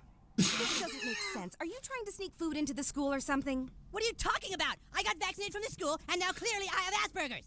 Very funny. Well, I'm glad you think Asperger's is funny. Just note my condition on your records there. Get out of my office. Hey, Kyle, have you heard anything at all from Stan? I love how silly he is sometimes. Since his diagnosis, all he's done has gotten worse. I don't know what to do. It's like he's completely turned off. Those two should just screw and get it over with. Yeah. No. Look, maybe what we should do is all go over to his house together. That way we could... No, I can't, Wendy. All his negativity is starting to make me depressed. I have to let him go. And whatever happens next, I'm going to embrace with a totally positive attitude. This brings up a really interesting dilemma about depression, I think, because I'm sure it's tough on both sides. For the person that's going through something, it may be hard for them to get out of that space that they're in to see a more positive, more optimistic side of life. But at the same time, if that person's always down, it can be hard to deal with that negative energy all the time, I think. Heartless bitch! What's the matter, dude? All those burgers. I spent all morning making hamburgers for nothing. That's what's the matter. You made hamburgers? That's awesome. I'd love one. Oh, no. Those are... Wow! This is really good, Cartman. Really? Yeah. They were in his... Wow, what is that? butt. Seriously, Cartman, you can make money with these. Gee, thanks, Kyle. Don't encourage him. All our patients here show the same social awkwardness that your son exhibits. Good morning, Mr. Mathers. Goodbye, Doctor. It's as if they all have an inability to distinguish from what is socially acceptable and what is not. We've got a new patient, Martin. I want you to meet Stan. Nice to meet you. Don't pee in his Here at the treatment center, our face. focus is on awareness. Asperger's is serious, but unfortunately, because of its name, people think it's a disease to be made fun of. All right, everyone, let's have a seat. He's just... Goodbye, Stan. I love you. All right, are we clear? We're clear! Watch that window, Puck. Everyone make sure this room isn't bugged. Matrix. All right, Stan, listen up. We don't have a lot of time. You've been told Asperger's is real. It isn't. It's just a front that we use to stay hidden. Wait, it's not a real illness? Of course not. If there was a social development disease, you wouldn't call it Asperger's. That's just mean. No. We're not doing this. You've broken through their reality, and they don't like it. Others deserve to know the truth. You see everything as shit, don't you? Where other people see fun movies and hear cool music, all you see and hear is shit. Am I right? We found a way to make it stop, Stan. Now, are you interested or Why not? is their skin like that? Or Why not? is their skin like... A way to make it stop, Stan. Now, are you interested Why is their skin like that? Next order, Cartman please. burger. Mr. Cartman Burgers here, fresh and flavorful. If you made that in real life, it would do well. How we doing on those patties, Jew? About 3 minutes, fat ass. Nice. Geez, we're out of finished burgers again, Eric. We need more. Why do Cartman and Butters always seem to succeed, at least to some extent, when it comes to business stuff? It's all right. I think another batch is. Succeed, at least to some extent, when it comes to business stuff. It's all right. I think another batch is just finishing off in our top secret flavor enhancer. As employees, don't you think we should get to see what the final secret flavor enhancer is? I'm sorry, No. Cal, but if we compromise our final cooking process, then our patented flavor will be everywhere, and we'll have to go back to school. Now, let me get those hamburgers. They're eating ass burgers. Eat ass. Oh, you don't eat ass? He don't eat ass. Who are you people? Burgers. Eat ass. Oh, you don't eat ass? He don't eat ass. Who are you people? We are the secret society of cynics. Cynics. Everything looks like shit to you, right? What if I were to tell you that you're seeing the world the way it actually is? Huh? A cynic The world would around think us that. has all completely turned to shit. But aliens are putting out a brainwave that keeps most people seeing a false reality. Aliens? Or robots from the future, whatever. The point is they need to keep everyone in a blissful state of ignorance. Because of aliens? Or genetically altered humans, whatever, fuck you. All that matters is that you are the key to bringing this whole thing down. Are you ready to go back into the illusionary world you once lived in? Yeah, I'm ready. Let's send him in. Really? They're just gonna give him alcohol like Drink that? this.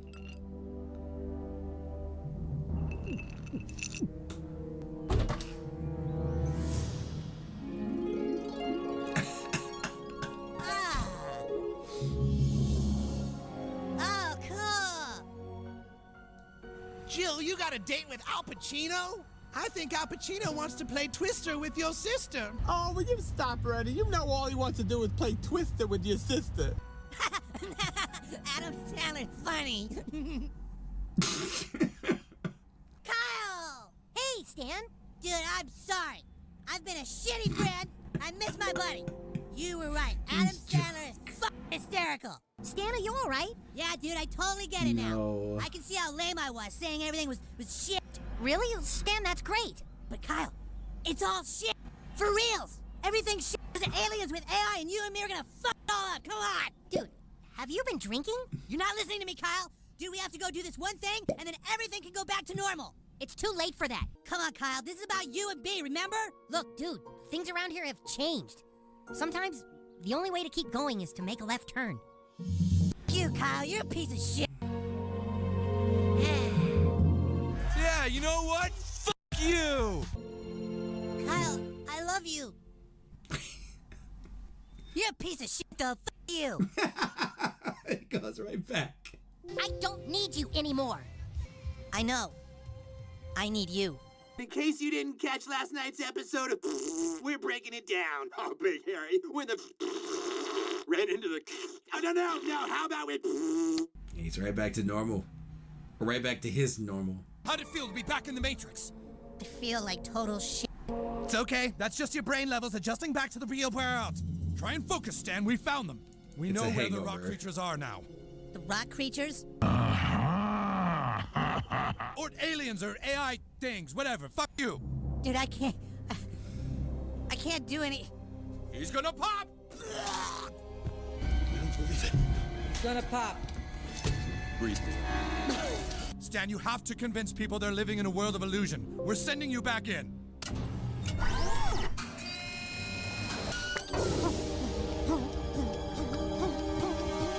Y'all are gonna turn that boy into an alcoholic. He's already got the genes for it. I thought I could just quit drinking on my own, but it's an illness, son. We all know why we are here. There's a rebellion in our midst, and it must be squashed out. We have to put an end to Cartman McDonald's. Burgers. Yes, what do we do?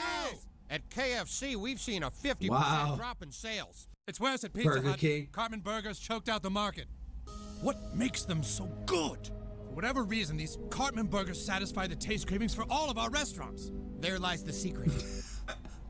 It's as if he's somehow taking all the ingredients of our food, breaking them down into some kind of gas, and then somehow infusing that gas into his hamburger. What kind of instrument could he be using to do this? It would have to be some kind of super Dutch oven. But a Dutch oven with greater technology than we've ever seen.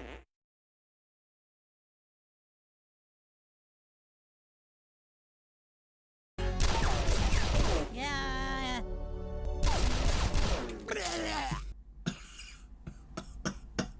He's Wow, too wake drunk to up. do anything. Use the smelling salts. Enchilito? What's the secret behind Cartman Burger's amazing taste? Dude, I don't know. He's lying. You see this kid in the picture? This guy's his best friend. I'm not friends with him. They've been through everything together. Inseparable. No, we don't hang out anymore. Like someone would just walk away from a friendship like that. Dude, I didn't walk away. I turned 10 and everything he wanted to do seemed shitty to me, so I... Oh, sure. Anyone would ditch out on their best friend because they weren't feeling good. Kyle, you gotta tell me the secret to Cartman Burger. How do you guys make them so yummy? I don't know. You better get him to tell you or you're getting shot in the back of the head. Oh, goodness. Dude, just tell me the secret to Cartman Burger. Why? So that we can lose our business and everything can go back to old times? No, because there's aliens with a sniper chicken on me. Look, I know you got Asperger's from the school, and I'm sorry. But your negativity is poison to me. Oh, right. Like a friend would walk out on somebody who was diagnosed with a serious illness. You said f to my face, Stan. Dude, I didn't realize what I was saying. Oh, yeah, right. Like any friend would say something that severe and then try to take it back. All right, look. I honestly don't know the secret, dude. Only Cartman does, and that's how it's gonna work for us. Everyone get back! You want to play hardball? That's fine! All right, let's see this mighty machine once and for all. You vampire sons of bitches! You're all drunk. Aha! He killed himself. You have to take out Duck President. Just stop it. You people are so full of shit. Uh-oh, looks like the serum is wearing off. Here, you better take some more. No, I'm done with that. But Stan, you have to take down the bad guys and go through a personal transformation so that everything can go back to the way it was. I don't want everything to go back to the way it was. You were right, Kyle. Sometimes the only way to go forward is to take a big left turn. I've been resisting it, but I'm ready now. I want you to stay with Cartman Burger, dude. It's okay. My mom and dad aren't getting back together. But you know what? It's okay. In fact, it's better. This change is gonna bring new things for all of us. Where will Cartman Burger go from here? That'll be cool to see. And it opens me up to whole new adventures, exploring new relationships with all new people in town. And that's what's gonna make it so that I can keep going. For the first time in a long time, I'm really excited. Stan! Stan! Get in the car, Stan! Your mom and I are moving back in together. What? We worked it out, pal. Surprise! No, Dad, no, no, please. We talked a lot, and we know it's what's best It's for gotta your be kids, exhausting for him. and I don't know. No, Mom, sometimes you got left turn. People get older, Stanley. And as you get older, you realize the best thing to do is just stick with what you know. Interesting. I took my love He's so confused. and I saw my reflection. And I saw my reflection. You were sticking these in your ass, Cartman? You were sticking these in your ass, Cartman?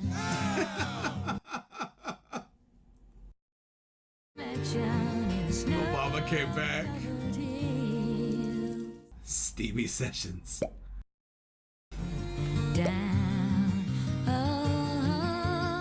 Big Harry and Mike in the morning talking about 2.5 Men. I think Ashton Kutcher makes it Okay. the show to be seen, Mike. Yeah, but what about that movie Dolphin Tale? I am psyched for that. The Dolphin Tale, Big Harry and Mike in the morning.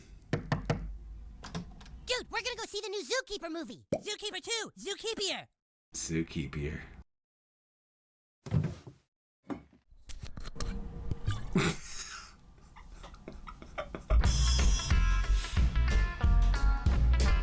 I enjoyed that episode.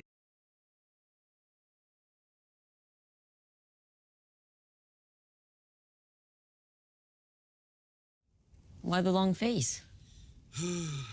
Antifa. Yes, I know I'm a bit late to the party, but I hadn't originally been planning to watch this show, damn it. I was blissfully unaware of the horrors going on in season 4, but then I kept seeing things about it online, and there was one thing in particular that I saw that pissed me off so much and inspired this video. So I revisited the first 3 seasons and then finally got around to finishing the show like a month after season 4 went off. And I should be clear in saying that I do actually like a lot of things about this show, even season 4. Season 1 is actually pretty good and has a lot of great characters who go on well-written arcs. It's not the best thing in the world, and most of the things it does I've seen done better elsewhere, but that's not to say it isn't good. But season 2 is a massive step down in quality. For starters, it was the season that really started to lean into the overly gratuitous nature of let's be disgusting and gory just for the sake of one-upping ourselves and seeing how much the audience can bear to watch before they give up. Now, the revolting and violent aspect of the show was always here from the very beginning, and for a lot of people that was part of the appeal. The show promised to take traditional tropes in superhero media and flip them on their heads by satirizing massive IPs like the MCU, daring to do a concept like evil Superman, which at the time was still somewhat fresh and new, and by actually showing the more violent consequences of hero work. The death of Huey's girlfriend Robin is set right at the start of the show, and it immediately signifies exactly what you're gonna get. It's messy, bloody, and frankly horrific. This isn't like The Flash, where Barry saves the day and all his fight scenes are tame and generally not very brutal. When A-Train shows up, you know it's serious, because you've just seen how easily he can violently kill you before you even have a chance to blink. And he's of course a somewhat major antagonist in the first season because he just killed the main character's girlfriend. This scene also works to further emphasize the trauma Huey experienced when Robin died that'll ultimately lead to him making the choice to follow Butcher on his misguided path for revenge. What I'm getting at here is that in season 1, yeah, there was a lot of carnage, but there was always a point to it. It was there to further accentuate the current situation and to enhance plot points and themes. Huey making the choice to kill Translucent firmly solidifies him as in the game now, and that's represented by all the blood splattered on his face and clothes. He's made the choice to not keep himself clean. But season 2 was the first one that really started pushing it, and by season 3, any notion of that aspect being secondary rather than the main point is just completely gone. Like when I see Ant-Man shrink down and go into someone's dick hole, sneeze, and accidentally expand and kill him, I start to wonder what we're doing. What purpose did this serve that couldn't have been accomplished all the same without all the needless gratuity? And listen, I'm no pearl clutcher. I'm not even necessarily saying the show is bad for having mindless gore for the sake of it, but it's one of the many factors that turn me off of it. The show is bad because, well, there's a lot of writing issues as per usual. The plot is oftentimes lacking, if not outright nonsensical. A lot of the characters either act really stupidly for no reason, or they're damaged in other ways, and the show seems to have lost sight of what it was originally about thematically in order to shove in more disgusting, gratuitous violence. It tries to be a satire of superhero media, but a lot of the time it doesn't even seem to understand the superhero it's parodying. Homelander is the obvious example, since he's meant to be what if Superman was a megalomaniacal narcissist, but the issues with his character are more to do with just how stupid they randomly made him. Just in case you don't remember season 1 all that well, Homelander was a lot of things. He was emotionally immature, thanks in large part to the fact that he was raised in a lab and experimented on throughout his childhood. He didn't have anyone to actually teach him right from wrong, and he became obsessed with his own perception. He has this deep-seated need to be loved, and it causes him to do increasingly awful things to earn the approval of others. But never in season 1 would I have described Homelander as stupid. He's easy to manipulate at first, sure, but he's also pretty good at figuring out that he's being manipulated fairly quickly and dealing with the person in question. A big thing about season 1 is that the main characters are operating with a sense of anonymity. None of them are known by the Seven, because even the ones who should be recognized by the people that directly wrong them get overlooked as just another fan anytime they interact with one of the Supes. Huey bumps into A-Train outside of his girlfriend's apartment, and despite the guy having recently smashed through his girlfriend and having to look him directly in the eye to apologize, he still doesn't recognize him. The same is the case for Homelander the one time he sees Butcher before realizing who he is, and that's despite the fact that he's met this guy before and quite literally raped his wife. The Supes tend to overlook these guys in season 1, and the boys use that to their advantage to operate in plain sight right under their noses. But that's no longer the case in season 2. Homelander knows who all these guys are and can identify their faces if not their names, because again, he's a smart character who was able to figure out pretty quickly who killed Translucent and why. He figures out who Butcher is and why he wants to kill him without having to be told, and so when he confronts him at Stillwell's, he doesn't let him take the easy way out and blow himself up. He rescues him from the explosion and takes him to Becca's, revealing that she's still alive and that now she has a son. The product of the worst thing to ever happen to these people, a daily reminder of how Homelander messed up all their lives, and Homelander made sure Butcher knew about that before letting him die. That was at the end of the first season, and starting off season 2, you might be wondering why Butcher is still alive. At first I thought maybe Homelander would rather Butcher live with this knowledge and let it haunt him for the rest of his days, but even if that's the case, you'd think he would at least keep him locked up somewhere, or take some sort of measure to keep track of him. Butcher's just walking around a free man, and because of this, he's able to go back to the boys and continue making trouble for Vought. And, well, the reason we're given by the show for why he decided to do this is because he apparently made a deal with Becca. Becca,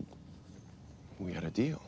A deal that is alive and well and running around as free as a goddamn bird. The details of which we later learn are that she said she would kill herself in front of Ryan if any harm should come to Butcher, and that she would tell him it was Homelander's fault. I said if he hurt you, I would kill myself in front of Ryan. And my last words would be, your father did this to me. It's a good thing he don't know your tales.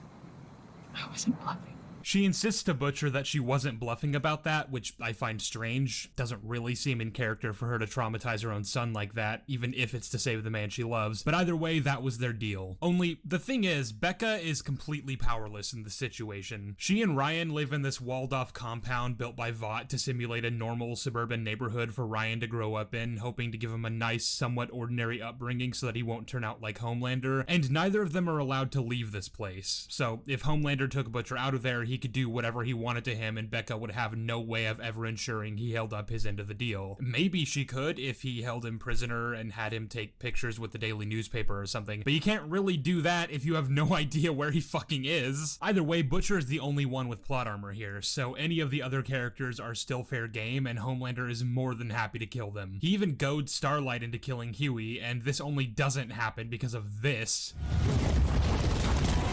He lets Starlight live after this point because she manages to convince him that she's not working with Huey, and she's still pissed off at him for lying to her, and Homelander never thinks to use the tracking chip that she still has in her neck to follow her and maybe find out if she is, in fact, still working with the boys. Spoiler alert, she is. Later on in the season, she gets captured by Vought, and this is after she's removed her chip and gone rogue, and Homelander still decides not to kill her. They're holding her in this prison that's apparently in Vought Tower and not in some off-the-books black site somewhere. And to be fair to Homelander, he does want to kill her, but at this point he's working with Stormfront, who wants to keep her alive because it's better publicity. Starlight is a traitor is trending #1, and we've got 1 million tweets in support of Compound V.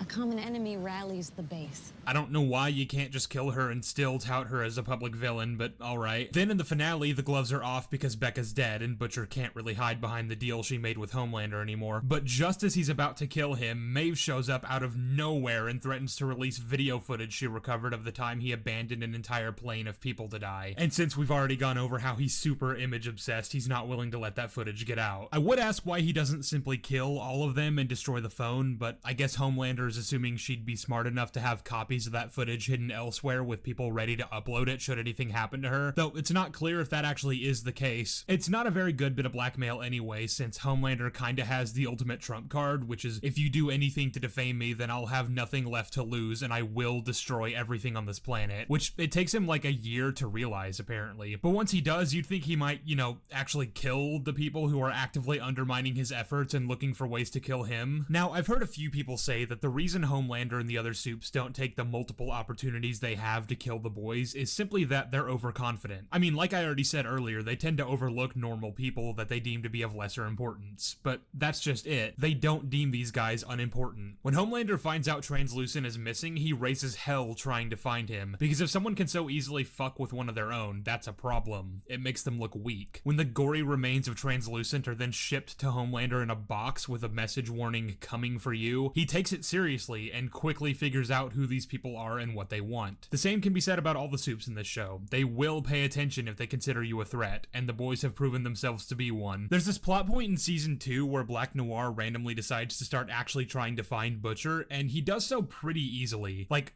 kinda stupidly easily. He basically just has one of the tech people search for him, and they find him on one of the cameras set up to detect if anyone's coming in and out of the compound Becca's at. I don't know what fucking good those cameras are if nobody's checking them, and the only way anyone will actually see someone sneaking in is if they're actively searching for it. But either way, the show then implies that Noir somehow tracked Butcher from Becca's. Black Noir's here. Wasn't us. We were cautious. We swapped cars, no toll roads. He must have tracked me from Becker's. Apparently, it wasn't that hard to find Butcher, and when he does, he's pretty damn set on killing him, Huey, and MM, so if Homelander wanted to, he could have easily done the same. By the time of Season 4, I've kind of lost count of all the reasons Homelander can and can't kill these guys, honestly. He's no longer threatened by the plain footage because the heroes understand what'll happen if that ever gets out, and in fact, he literally threatens to brutally murder Huey if Starlight doesn't stay in line, so he's clearly willing to do that. Because if you step 1 inch out of line, I mean, if you so much as fucking blink the wrong way, then that will be Huey. I guess the only reason he's even bothering with this is because Starlight playing pretend as his girlfriend is good for his poll numbers, but the second she leaves the 7 and starts publicly speaking out against Homelander, you'd think that goes right out the window. And in the season finale, he has literally all of them in his sights and could easily kill them, but he doesn't because...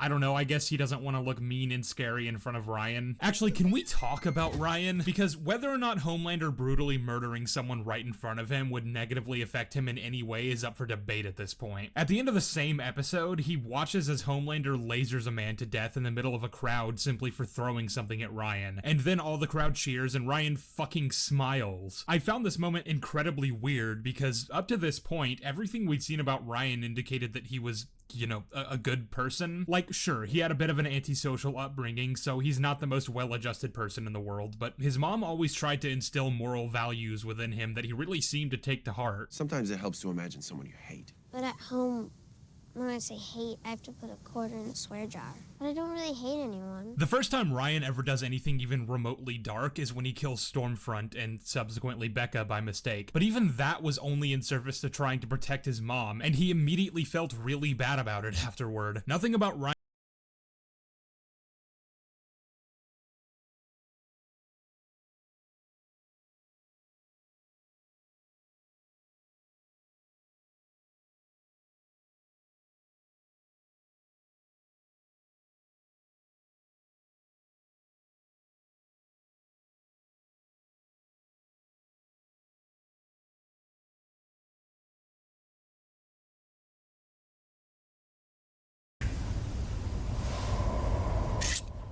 What is that? My editor. Vim. What do you think? Oh, very weird. Why use it? It is much more efficient. For real? Of course.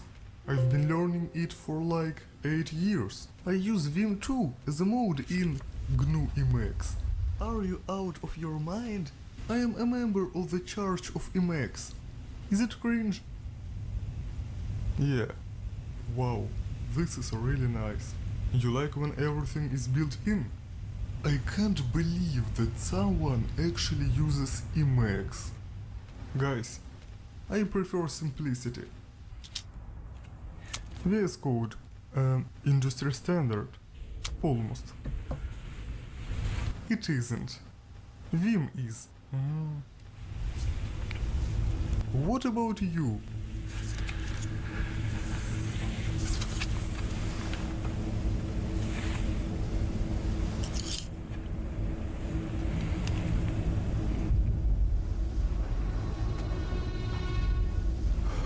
GNU Nano, the true minimalism.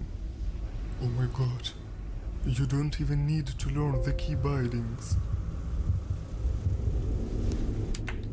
What's wrong? I use it. You don't? Subscribe for more videos.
face.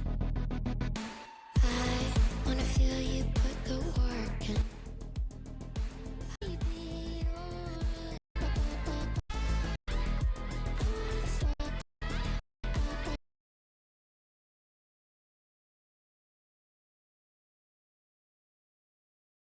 But ultimately, it's probably for the best that they didn't make him ugly, because this film has more than enough lazy, migraine-inducing, cheap humor in it. So I have no doubt that the writers wouldn't be able to help themselves, and would relentlessly attack this low-hanging fruit. Mysterio allegedly dies at the end of this film, but they could easily bring him back due to his deceptive nature, should they ever decide to finally commit to a Sinister Six film. Now with all that behind us, we move on to Phase 4. And it's no secret that all these films and shows are filled to the brim with problems, so it would be a bit redundant to only speak on the villains here. So we're just gonna speedrun right through this section, then circle back with a conclusion on why it's so important to focus on this villain problem, and look for some possible solutions. So here we go, Phase 4. WandaVision is up first, and no, the villain is not Agatha all along, nor was it this heroic toxic male that tried to save this brainwashed town by using guns. It also wasn't this ambiguously absent White Vision either. The real villain here is Wanda herself, the woman who held an entire town hostage and forced them to act out her fantasy against their will, and while having them all fully conscious the entire time. Fine, you let us sleep. We have your nightmares. However, the show doesn't quite see Wanda as the antagonist here, and for some reason tries to vilify anyone that tries to stop her evil deeds. It's one thing to turn your hero to the dark side, but that's not what we got. Instead, we're told that it's understandable to behave like a batshit crazy person, as long as you've had enough trauma. They'll never know what you sacrificed for them. No, you sacrificed nothing and ruined these people's lives so you could selfishly play pretend like a child. You are evil. Later down the road, Multiverse of Madness attempts to course correct Wanda, so we'll come back to her in a sec. Falcon and the Winter Soldier. This one has the iconic supervillain Carly. Isn't that fun? She's a terrorist that does evil things, then gets a free pass because Falcon pities her. Meanwhile, the US agent is frowned upon because he kills the terrorist that he was tasked to eliminate. But it was a bad thing because he did it while he was angry, I guess. It's a little bit bass-backwards. Anyway, on to Loki, where Loki is back to his old evil self, but then he's not again 2 seconds later. We also get the debut of Kang here in a rather unrecognizable form. He's a bit softer and more pathetic when compared to the Great Conqueror that we're used to. However, I don't quite want to hate on this guy just yet, simply for being different. Reason being that Kang here is a character with many different forms, so it could be cool to see several lesser Kangs show up early on as main villains in various films and shows to steadily hype up the debut of the one true all-powerful Thanos-level Kang. It would be a unique and creative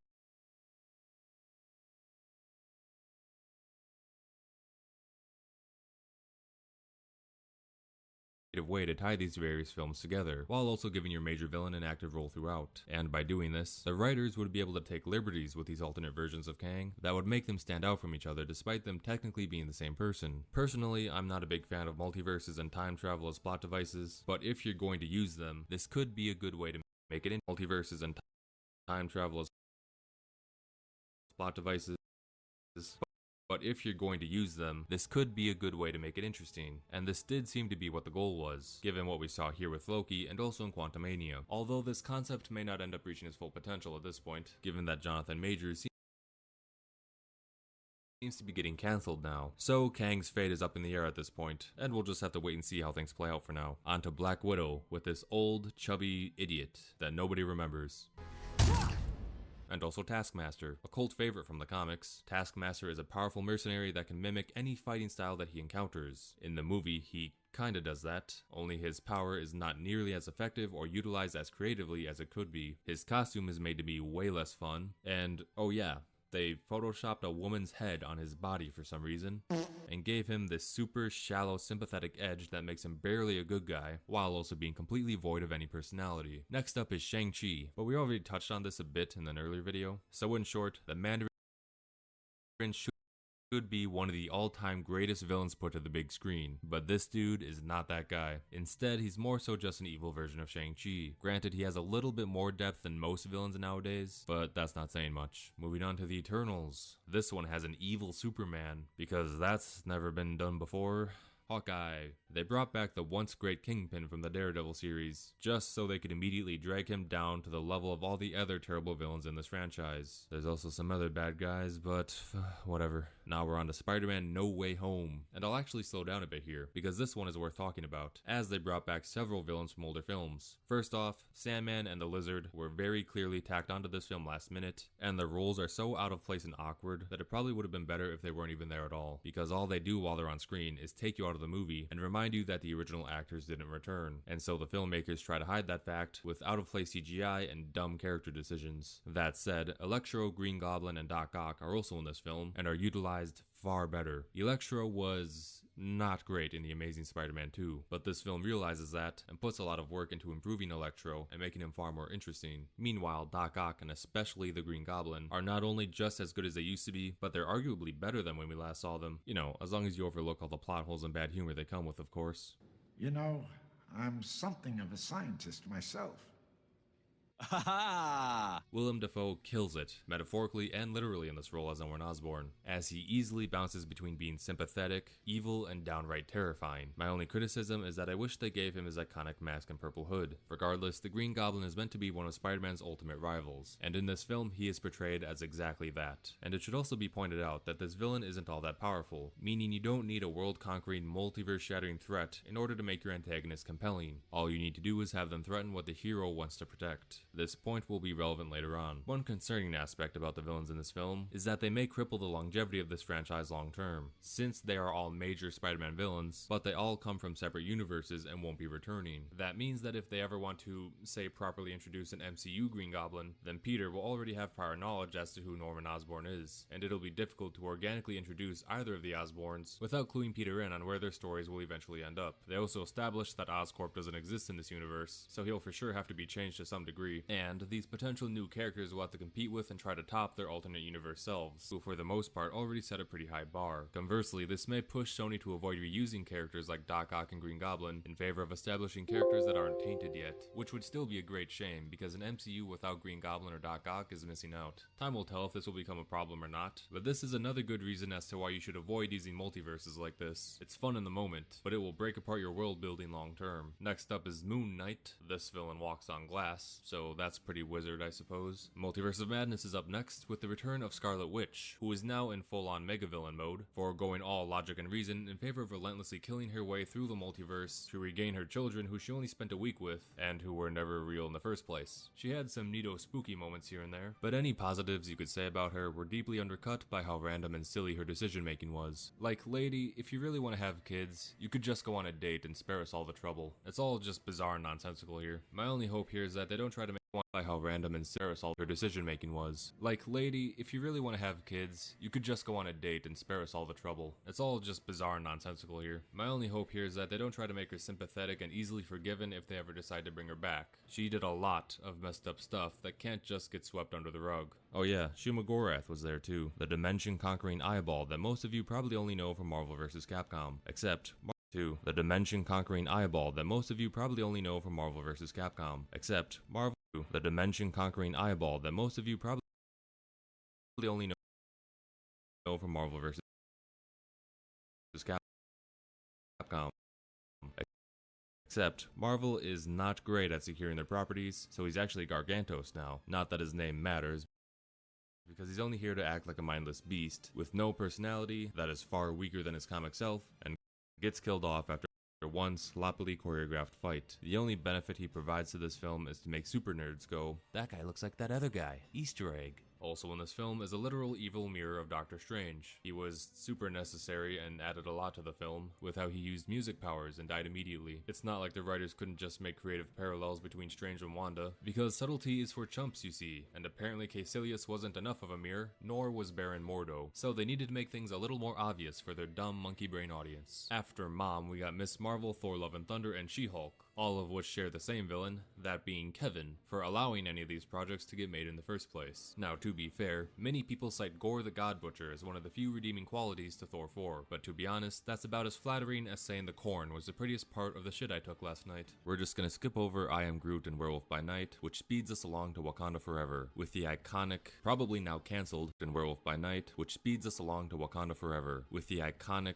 probably now cancelled, Namor. Namor is a bargain bin replacement for the far more interesting Namor. This goes up there with the Mandarin and Baron Zemo as one of the worst comic to film adaptations within the MCU. This guy went from bullying Magneto to having the same weakness as Super Friends Aquaman. Failure. On to Ant-Man Quantumania, with a cameo from the Wasp. Many complaints towards this film were about how the new Thanos got taken out by literal ants. That complaint is valid, however the MCU creatives could salvage this by doing what we talked about earlier, and establishing that this is just a lesser version of Kang, with a proper, much more powerful version still out there. The Harry Potter series already expertly accomplished something very similar with how they hyped up Voldemort, by making weaker versions of himself battle Harry Potter in the forms of Professor Quirrell, Tom Riddle, and so on. Voldemort starts out the series in a weakened state, so that a young, inexperienced Harry Potter can stand a chance against him. Then they both steadily grow in strength over the years, until Voldemort was finally able to regain full power, and Harry matured enough to stand a real chance against him. If the MCU wanted to do something so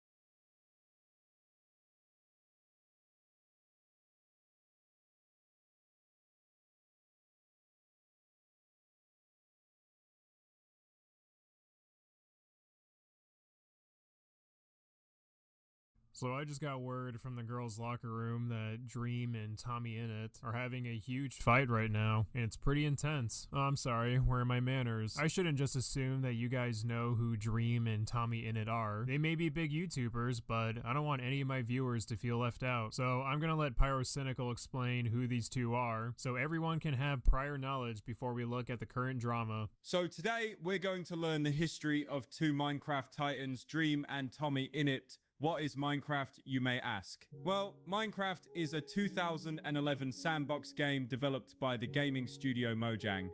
I saw a couple people online claim that this fight between Dream and Timmy on It is a nothing burger. Sad day for the unemployed. Rent must be high. Oh, so funny, der. But I'd argue this drama is the juiciest online feud we had all year. These two Minecraft YouTubers breathing wrong is still worth reporting on. This all started because Dream used the R slur in a meme and everybody started freaking out. But he did correctly criticize me for something that I want to apologize for before I respond to the rest of his video. I posted a meme on Twitter that used the R word, and I shouldn't have done that.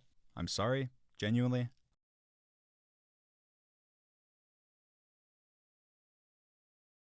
I think it's important to acknowledge right off the bat that that's not right. That's not how you should behave. I shouldn't have done it. Period. As a straight white male, I understand the pain slurs can cause on society. Those words hurt people. However, I've never been specifically called the R word before, so I can't speak from experience. I decided to ask an individual I know has been labeled the R word many times in their life, so I could better understand how that word could affect someone emotionally. I will not put gravy on your Diesel Patch has super chatted $2.87 on YouTube. What do you think of Dream using the R word?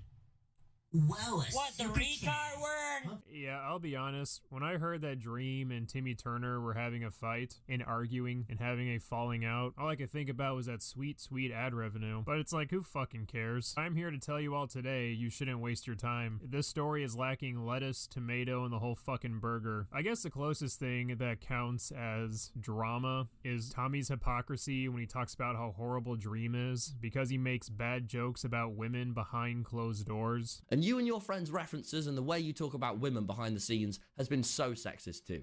Shame on you guys. But then you remember that Tommy has made similar jokes before, and they're public. If you just killed a woman, feeling good. What was that? Is that in the quote? That's probably the most heinous part about all of this. So if that gets your dilly hard, then go for it, I guess. Essentially, this drama can be summed up with this image right here, and I honestly have no idea why I'm covering this topic, or giving it the time of day besides warning you that researching it is a big waste of time. I have a job. I have a social life. I've also got a beautiful family waiting for me upstairs. You know what? I'm gonna go spend some time with them. Excuse me.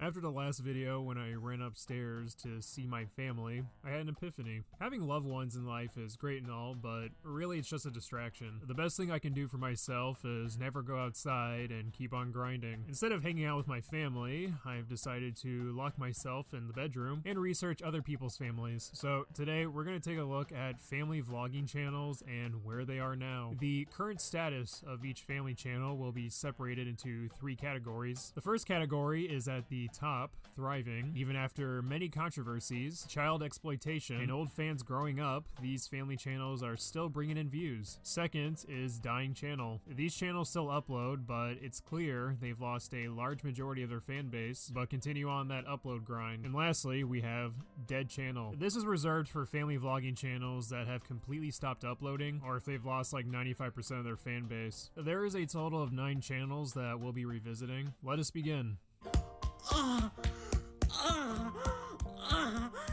Family! God damn, I think this channel got Family! God damn, I think this channel got bigger since I've last talked about them. Good for you, Mia Moore. The last time I saw these guys, I think the only 2 things I called them out for was faking videos towards little kids. Classic family vlogging mischief. I can see the thumbnails are still ass. Exaggerated facial expressions with stock photos in the background. The comments are no better. It seems some of these fetuses never grew up. I am 0 years old, and every likes I get older. Now the people are understanding the pain of Palestine. The fuck? The royalty family has simply copied the LeBrand family by using the same old clickbaity thumbnails for a very similar crisis going on in California, along with filming in front of random people's homes. At least the videos about California on fire, to my knowledge, aren't monetized, so I guess that counts for something. But if you dig a little deeper, this is only the tip of the iceberg. Apparently, there's a YouTube channel run by Ferran's biological father who has dedicated his entire life to ensure the downfall of the royalty family and obtain custody over the son. I'm not even trying to be funny, that's actually a thing. Good luck, Ferran's real dad. We're all rooting for you, buddy. Anyways, the royalty family is going hard with their content and are definitely still relevant today, so I must deem them worthy of thriving tier. Family! Hey, Ace family. I've made multiple videos on the Anus family, and they've helped build my channel significantly. So to see this channel's latest upload be from June of 2023 is, it's kind of depressing. Oh well. So Catherine and Acoustic McBroomstick have gotten a divorce, but the channel was bleeding even before that. Countless scandals of scamming fans, fake personalities, fake videos, using their children for views. The crimes just stack up. And I guess it was too much. I will give these 2 credit though. They did eventually switch their cancerous thumbnails for something more tolerable and normal looking, but it still doesn't dispute the fact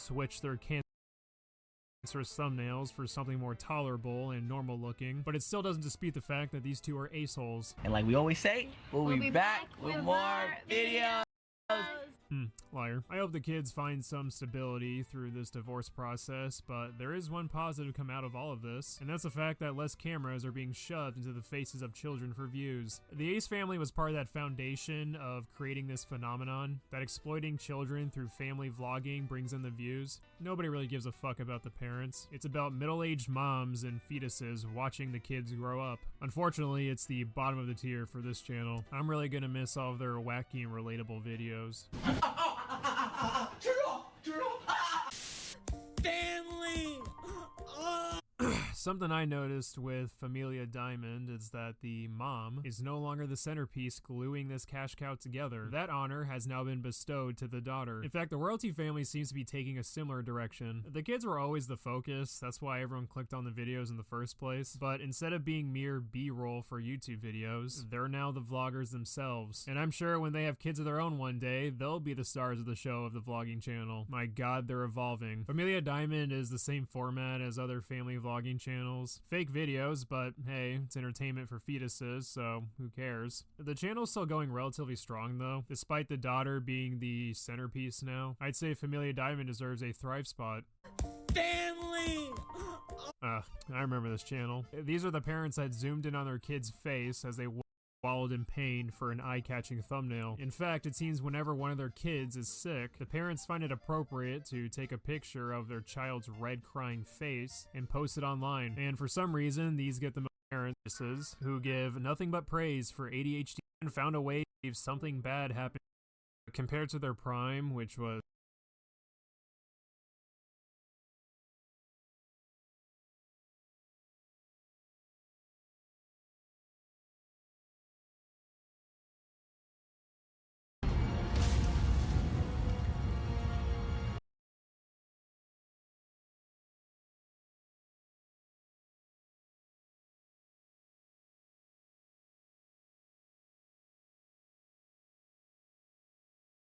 With the eternal flame, you are reborn.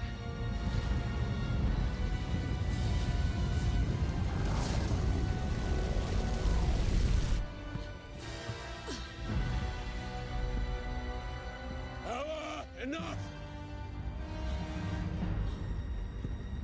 You want Asgard? It's yours. Whatever game you're playing, it won't work. You can't defeat me. No, I know. But he can.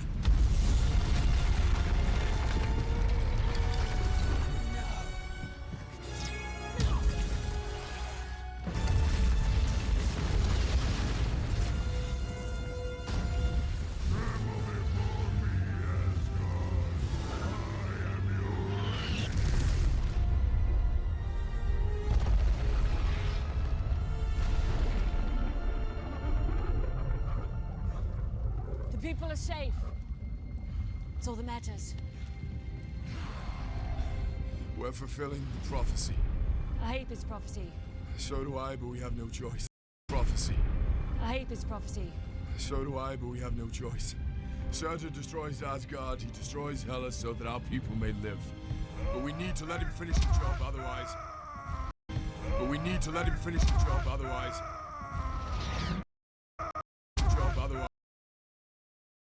To let him finish the job, otherwise... No. Don't stop, you moron!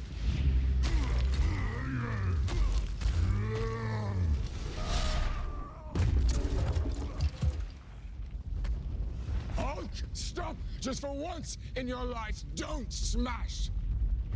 Big monster! Let's go! Fine.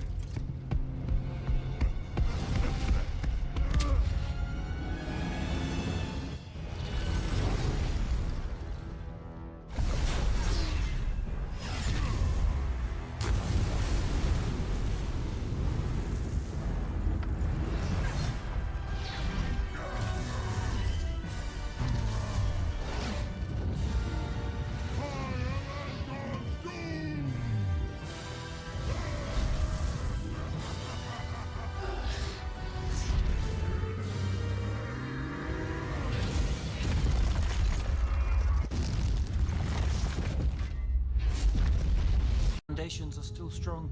We can rebuild this. Damage is not too bad. As long as the foundations are still strong, we can rebuild this place. It will become a haven for all peoples and aliens of the universe.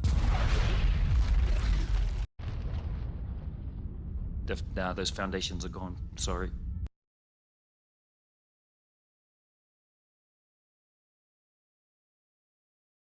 Ryan suggests that there's any part of him who enjoys the suffering of others, but in the beginning of season 4,